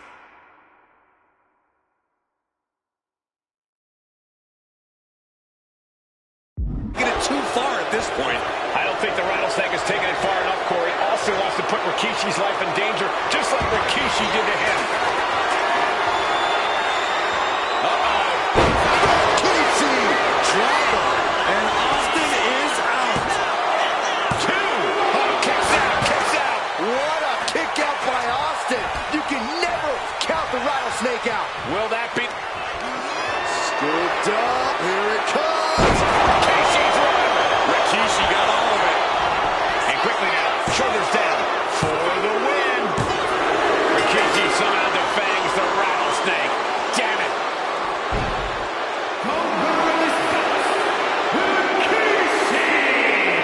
This is not what many of us expected to see. We wanted to see retribution, but Rikishi was too much of a monster for Stone Cold tonight. The vitriol that consumed Rikishi powered him to finish the job and leave a battered Austin in his rear-view mirror.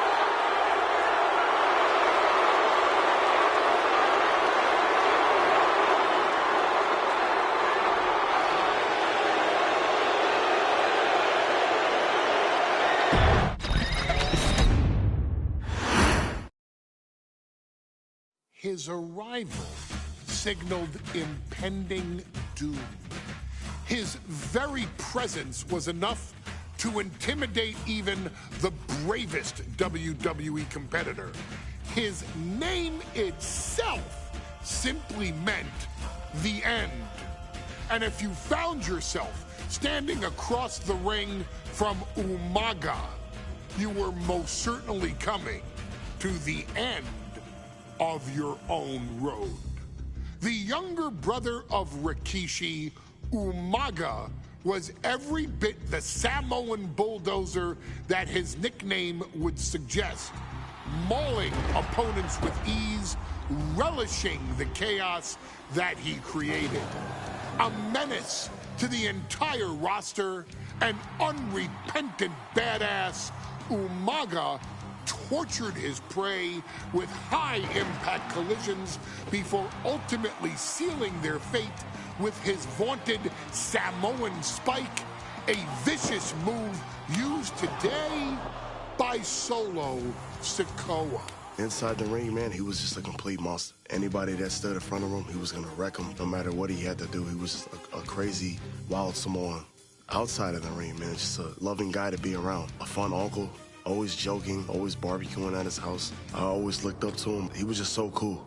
Perhaps an unheralded aspect of Umaga's game was his mastery of mental warfare. Umaga loved to present a wild, out-of-control savage, one who needed manager Armando Alejandro Estrada to handle all the details while he destroyed opponents.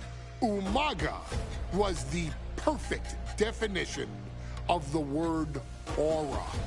A two-time Intercontinental Heavyweight Champion, Umaga established himself as one of the purest forms of dominance to ever set foot in a WWE ring. His intense clashes with Batista, the Heartbreak Kid Shawn Michaels, and Triple H, along with WWE Championship battles against John Cena, still live on in the memories of those who were fortunate enough to watch Umaga perform.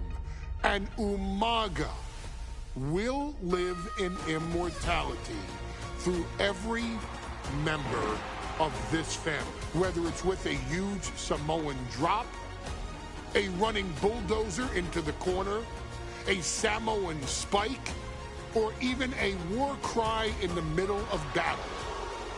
Umaga is forever. I wish he was here. I know he's watching from above. So you, our beloved Us in training, are asked one simple thing here in the WWE 2K25 showcase: to defeat John Cena. You've done that in this mode before, right? Simple. It was at New Year's Revolution in 2007 that Umaga and John Cena first collided for the WWE title. Umaga appeared to be too much for Cena in the minds of many pundits. Undefeated in WWE some 9 months after his debut, and things were going very well for Umaga. Until they weren't. Umaga would see his undefeated streak end by, of all things, a damn roll-up after rushing directly into the outstretched shoes of John Cena. 1 second of luck allowed John Cena to escape the inevitable, and now it's on you to fix it. Head into that ring. Showcase Umaga's cruel brutality and get Umaga the WWE Heavyweight Championship victory that he should have gotten in the first place. I assure you, my dear friend, Armando Alejandro Estrada will make sure nothing else goes wrong if you take care of business inside the ring.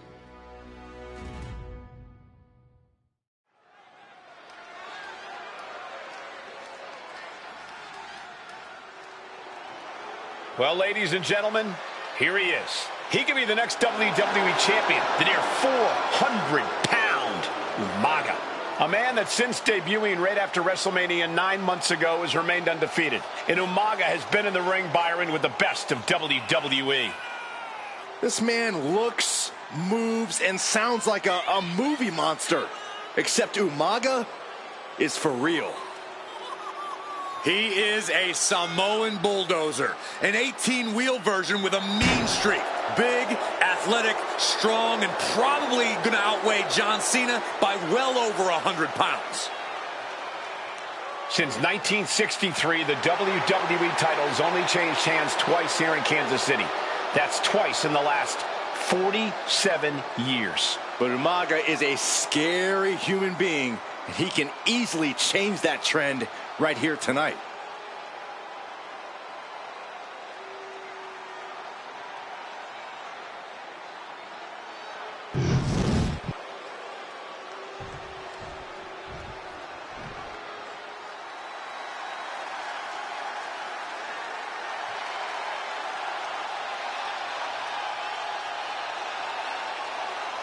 A phenomenal ovation in this arena because the champ is here.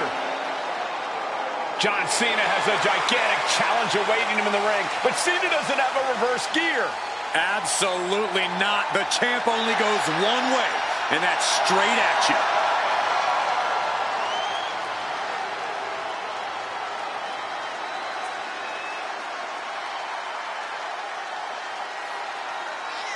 John Cena, a 3-time WWE champion, the handler of Umaga, Armando Estrada, trying to control this undefeated challenger. Once the bell rings, these two are going to go at each other full force.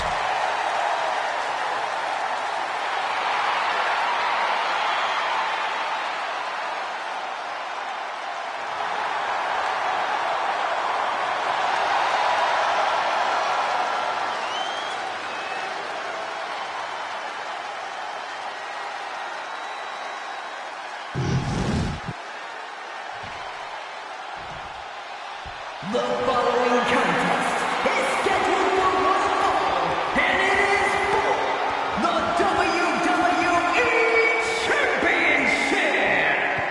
Introducing first, the challenger from the Isle of Samoa, weighing in at 353 pounds,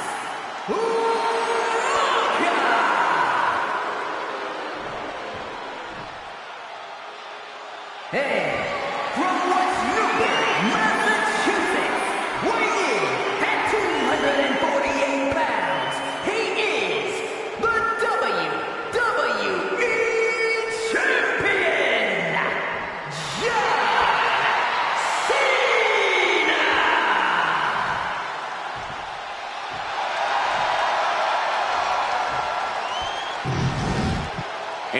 intensity on the face of the champion. Challenger in the corner, looking more determined than I've ever seen.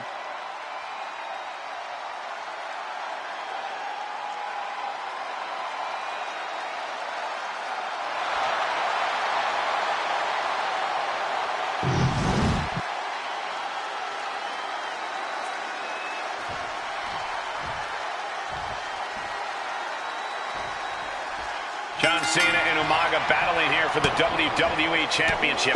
Will John Cena halt the Samoan Bulldozer's path to destruction? Cena's going to have to go all out to accomplish that. No one has been able to withstand Umaga thus far. This brutal Samoan has made a mockery of his challengers and is perhaps the ultimate super heavyweight threat. Now, Cena could be in for the greatest challenge as champion tonight. But if anyone can overcome the terrifying ruthlessness of Umaga, it has to be John Cena. And don't expect much of a wrestling match in this one. Expect more of a brawl. This is not going to look pretty. It's going to get ugly. This is two trains on a track to a head-on collision. Toe-to-toe, it's going to be bad, it's going to be bloody, and it will come down to who wants it more. Really needs to take this back to the ring ASAP. The referee's not playing around.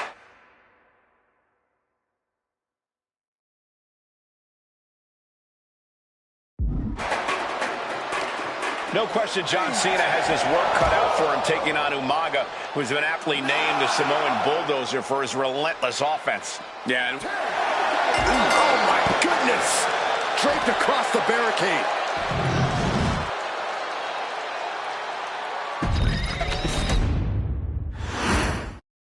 Here we go with the WWE Championship on the line. John Cena versus the Samoan Bulldozer Umaga. Big fight feel here in this building. The undefeated Umaga has set his sights on Cena, and there's nothing left standing in his way. Umaga doesn't just want to beat John Cena, he wants to obliterate him, like he has all his other opponents. But this is John Cena we're talking about. If anyone can stand up to Umaga's brutality and power, it's him. Cena's going to fight to defend his title with everything he's got. And this one might be headed ringside. Counter. He knew just what to do. Cena tonight attempting to do something no one else has been able to do. Be it HBK, Triple H, Kane, the list goes on and on. No one has been able to beat Umaga. Since debuting in last year's WrestleMania, he's never been pinned, never been submitted. Umaga is a man who's decimated every single thing in his path. It's not hyperbole to call him a dangerous and deadly savage.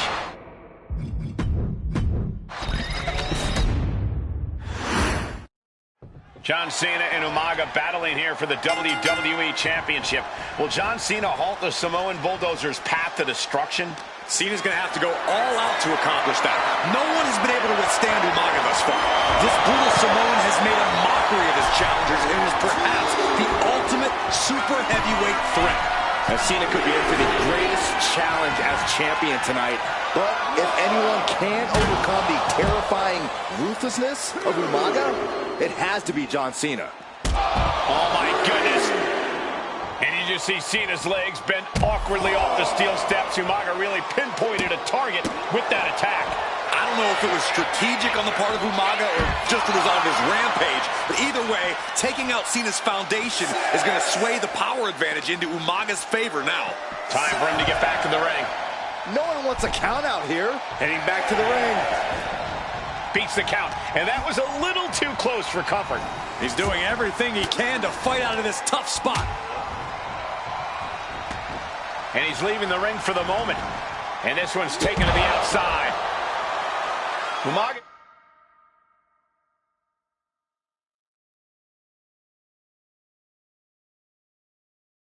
is truly a specimen to marvel at, Corey. And his handler, Armando Alejandro Estrada, knows he has a thoroughbred on his hands. There's a difference between thoroughbreds and Umaga, though. Thoroughbreds can be tamed. Umaga cannot. Estrada can only serve as a mouthpiece for Umaga. He can only help direct Umaga's blind brutality. I think even Estrada knows no one can control the Samoan Bulldozer. Stamina is going to be a key factor in this match tonight. Can Cena weather Umaga? vicious attacks. Can Umaga keep up the offensive pressure as Cena drags this into deep waters? I think you're right, Cole. This might just come down to who has more gas in the tank. That amount of size hitting you could really rock you. And Cena's starting to falter here. Umaga is simply overpowering John Cena right now. Targeting the throat there.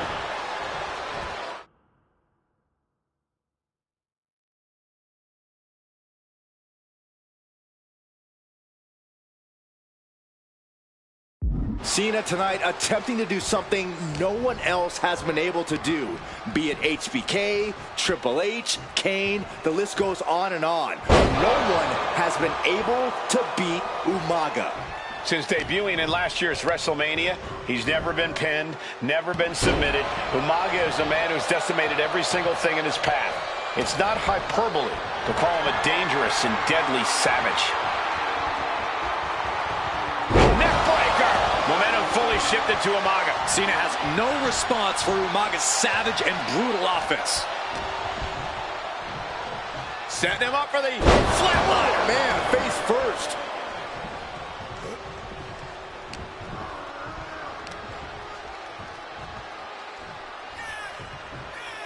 Driven down.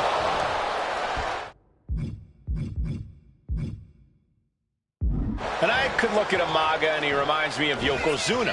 His unmatched thickness and size is an orthodox offense. Look at Umaga's thighs, his calves. They give him a great power and a great base. It makes him almost impossible to knock off his feet. He's thick. He's strong. He's nasty.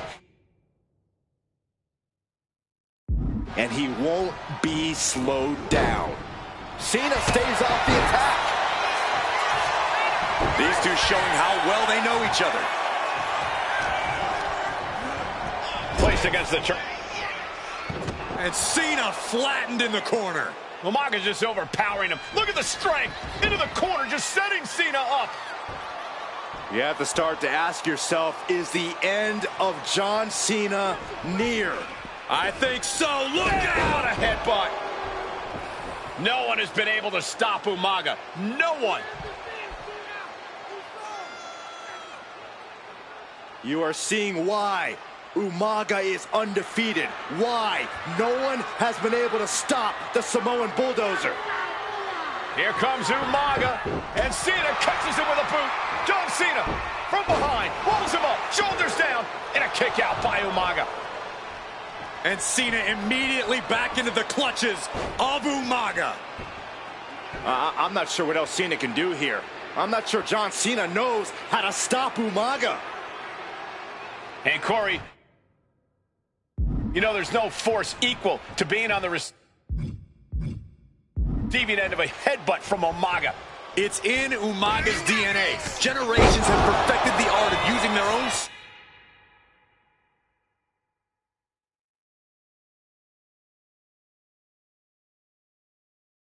skull as a weapon that could stop an elephant.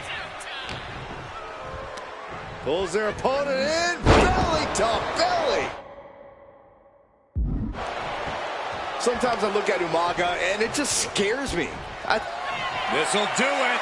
Umaga, Samoan spike. Could that be enough to gain the title? And the cover. He's still in this fight. The title still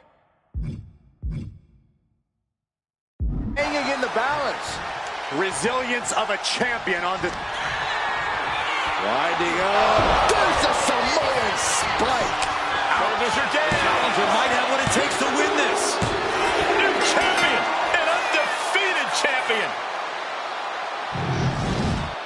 Here is your winner, and the new WWE Champion, Umaga! This proves it. Truly no one can withstand Umaga. The Samoan Bulldozer has wrecked his way straight to the WWE Championship. Cena's title reign is over.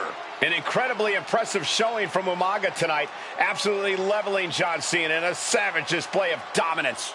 Will Cena come looking for a rematch? Only time will tell. But for now, this is Umaga's moment. He is your WWE Champion.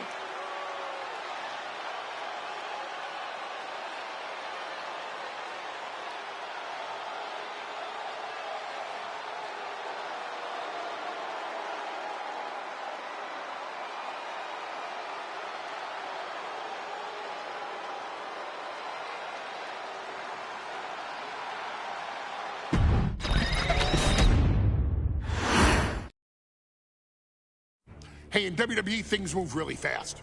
If you aren't present in the moment, it can feel like a year goes by in only 2 or 3 minutes. That's why you always have to make time to make sure that you check. Hold on. Did I just hear myself say 3 minutes? Stop. Can you believe I'm actually doing Eric Bischoff's shtick? In the early 2000s, few words sent a shudder through the roster like the words 3 minutes, summoning the fearsome duo of Rosie and Jamal, collectively known as the 3-Minute Warning. Initially hired by the aforementioned Raw general manager Eric Bischoff to interrupt anything he didn't find to be entertaining. You're just not entertaining me. 3 minutes are just about up. The two instantly made their mark in WWE with their complete and total decimation of anyone that was targeted. Their formula was really simple. 2 bruisers with surprising quickness who took pleasure in throwing opponents all around the ring with reckless abandon. And the trail of bodies left in their wake remains a testament to their devastation. Rosie, older brother of your tribal chief, Roman Reigns, and Jamal, who would in time develop his skills further and take the name of Umaga, were about instant gratification. They treated matches like a race, seeing how much damage they could fit into the shortest time possible. The 3-minute warning with my brother and my cousin, it was just one of the coolest gimmicks of all time to me. It was catchy, you know what I mean? Like, you kind of knew what was happening. And I feel like we all remember when the 3-minute warning hit for the first time. You know, the whole Den TV area just lit up. Every match was a train wreck, as the two would use their size to overwhelm most opponents, coupling that with incredible tag team maneuvers to increase the carnage to its maximum levels. That approach, maximizing damage while minimizing time, was a 3-minute warning signature. The team itself saw its run in WWE last for a little over a year, but in that time managed to make such an impression with the WWE Universe that it still resonates today. They are proof of the impact anyone can make if they capitalize on their opportunities, as 3-minute warning did every single time. It was a short-lived gimmick, but it was a really cool gimmick, and I just think it shows the versatility of, hey, if you need us to go out there and tell you a Broadway story, I'll cover 2 hours if you like. But if you need us to come out in 3 minutes to make an impact, we can do that too. But you gotta be really good to be thrown in there with the very, very best in the industry. I'm getting all pumped and proud, you know, for my brother and my cousin right now, just thinking about it. Here in the WWE 2K25 showcase, we have selected another team that embodies the same mindset in Akam and Razor the AOP. Similar to Jamal and Rosie, these two look to inflict the most pain in the most efficient manner. Like 3-minute warning, AOP happily dispatches when summoned. Like 3-minute warning, AOP features 2 Goliaths who will hurl your body from pillar to post before finally bringing it all to a most painful conclusion. It's up to you in this Extreme Rules contest to beat the AOP to the punch and showcase the Wrecking Crew approach that made 3-minute warning the premier bruiser squad in all of WWE. And don't worry, we will give you more than 3 minutes to make that fact perfectly clear.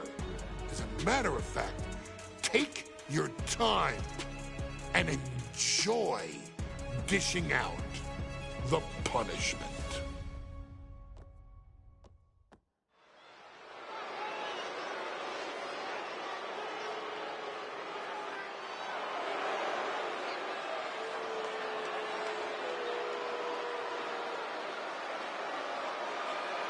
AOP is here, to wreak havoc. And they want to prove 3-minute warning has nothing on them. Two roughneck teams ready to use this Extreme Rules stipulation to the fullest.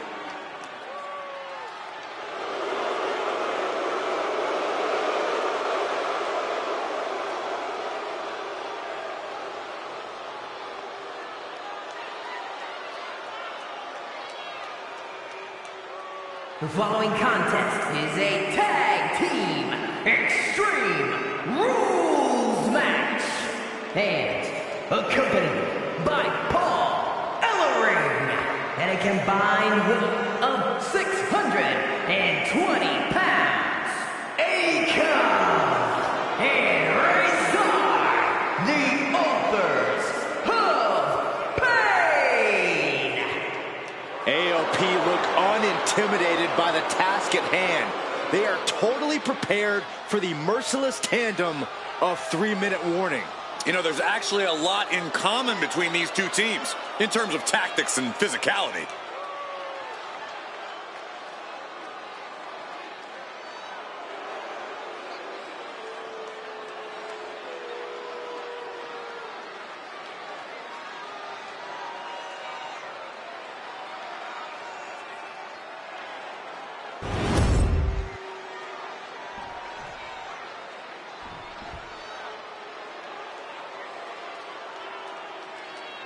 And guys, the authors of Pain now have 3 minutes.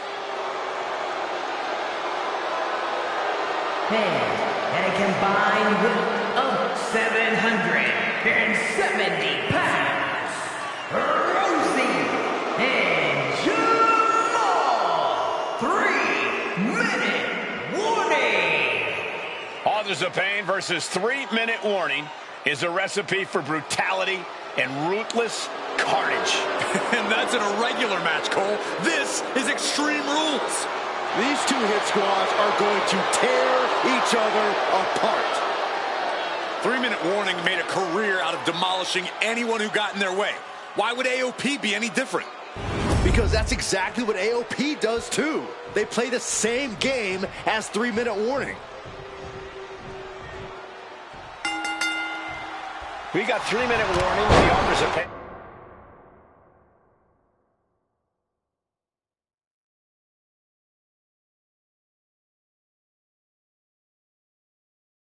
Clashing tonight in what should be a harrowing Extreme Rules match. Considering the teams involved here, it comes as no surprise that we have medical teams standing by backstage. Yeah, these are two of the most merciless and physical teams we've ever seen. Lasting bodily harm isn't just highly probable in this match, it's a guarantee. Well, I, for one, can't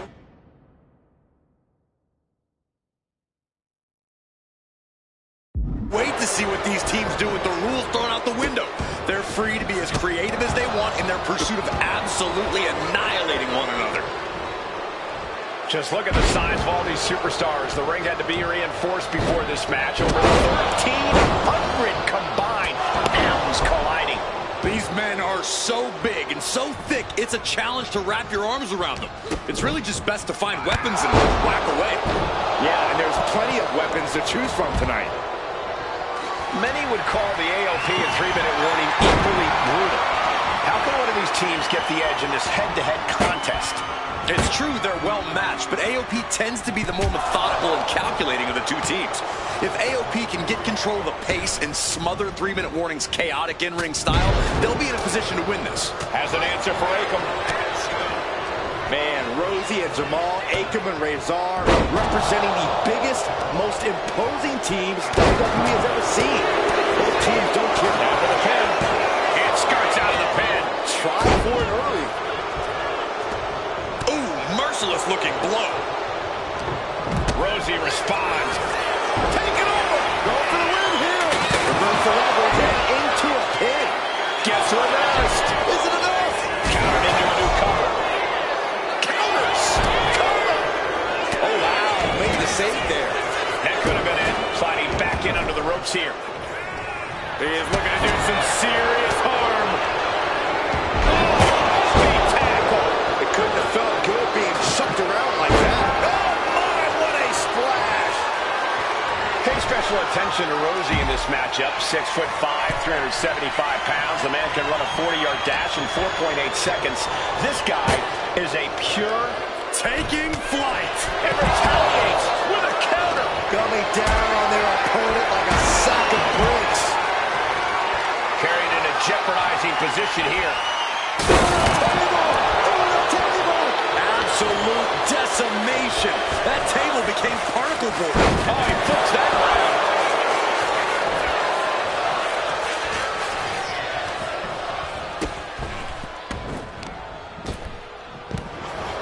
Oh, my goodness. Oh, what a smash. That is just insulting. Watch for the hardcore style of 3-minute warning. Both of these men are from the hood, so to speak. Grew up in the streets, brought up to be tough. Rosie and Jamal have rough tenacity. A duo that couldn't care less about it. Jamal pins the shoulders down. Breaks the close count. I cannot believe what I'm seeing right now. No one can. Oh, right into our announce table. Saxton, you stay here and hold down the fort. Fires back with a knee across the midsection. Oh, my. I'm worried our announce table will soon be in the line of fire here. Who cares about the table? What about us? The WWE Universe is pouring more fuel on his fire right now. Take off! All the way to the outside. No matter who you are, when you crash on the floor, a searing pain races through your body. Rosie and Jamal tell their victims that they will feel the 3-minute warning. What does that mean, Corey? Well, it means a lot of superstars will get run over by the pain train, and it's only going to feel like the longest 3 minutes of their lives. When you're as big and strong as Rosie and Jamal, that's how quickly it can be over. Nice takedown. Stack them up. And only gets a 1 count. Not even letting the ref get to the 2 count. Just punishing their opponent. Oh, soon we could be seeing a submission here. Targeting the shoulder. Escape and a takedown. He's heading to the top turnbuckle. Blast off! Every attack is lingering even longer right now. I think we can consider this the beginning of the end, gentlemen. From the heavens. Off the mark with that one.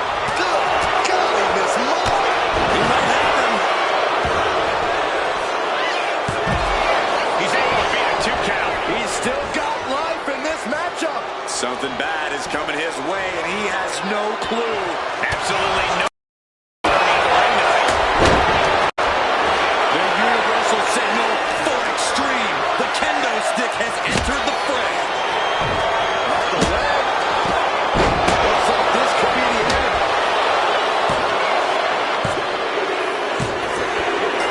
AOP grabs the victory. Here are your winners,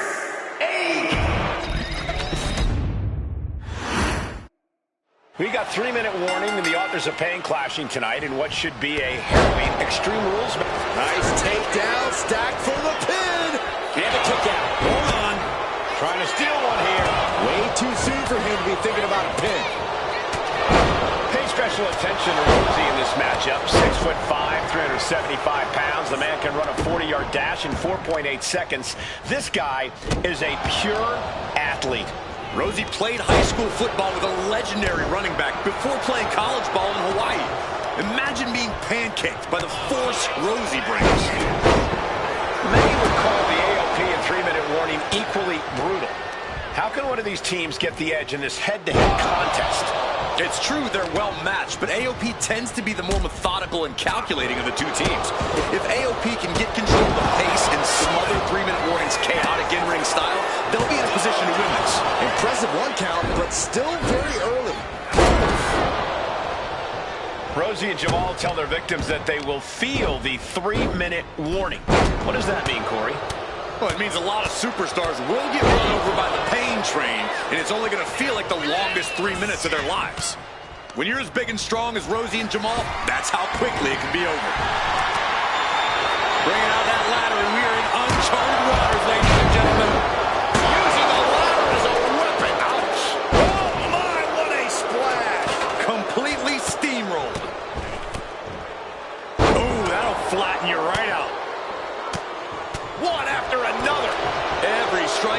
devastating than the last. And no defense.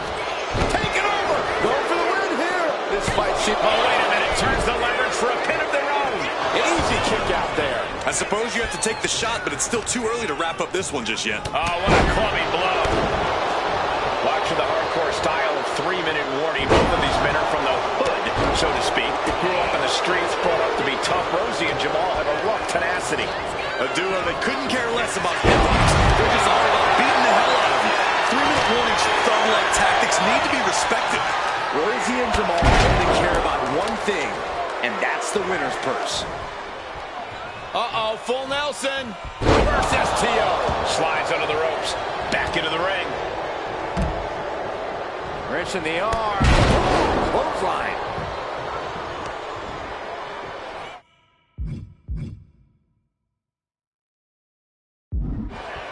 With the lariat. And that blow has him wavering. Extreme Rules takes an intense toll on the body. The longer this match goes, and that toss sent him soaring. He could have had this wrapped up. Not sure why he let up. Oh, man. Akam with a course correction.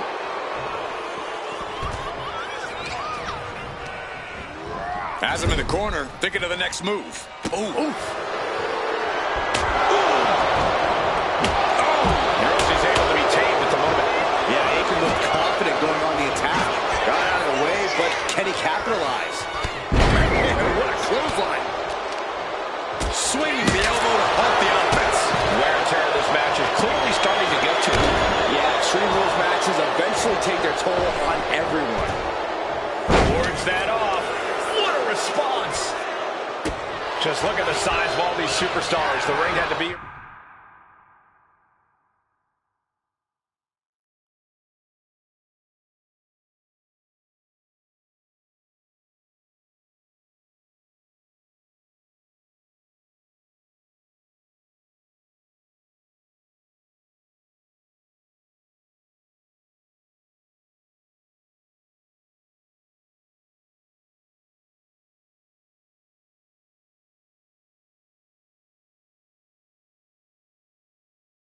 Reinforced before this match, over 1,300 combined. Now he's colliding. These men are so big and so thick, it's a challenge to wrap your arms around.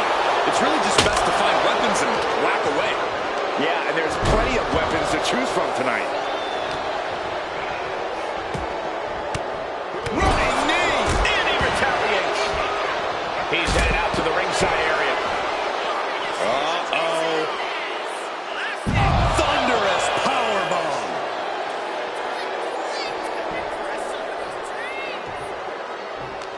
We knew this would be a grueling and punishing match, but AOP and 3-minute warning are exceeding all expectations. Wrench in the arm. And what a clothesline. Razor going for the pin. This could be over. No, he gets the shoulder up. Getting dangerously close to ending it all there. This is a situation you want to avoid. Put down face first. Knocked by the hip attack. I can't imagine the pain being felt right now. Yeah, this is troubling. Can only hold on for so long now. Samoa drop. Bump handle locked in. He wants it one more time. That's it. 3-minute warning are done. Forget it. AOP just fell to their demise. Rosie and Jamal survive Extreme Rules. Here are your winners, Rosie and Jamal. 3-minute warning. Gotta give it up to 3-minute warning. In a contest between two of the most badass squads we've ever seen, they were the tougher competitors. Yeah, but AOP certainly made 3-minute warning earn this win. Just think about all the carnage we witnessed here tonight.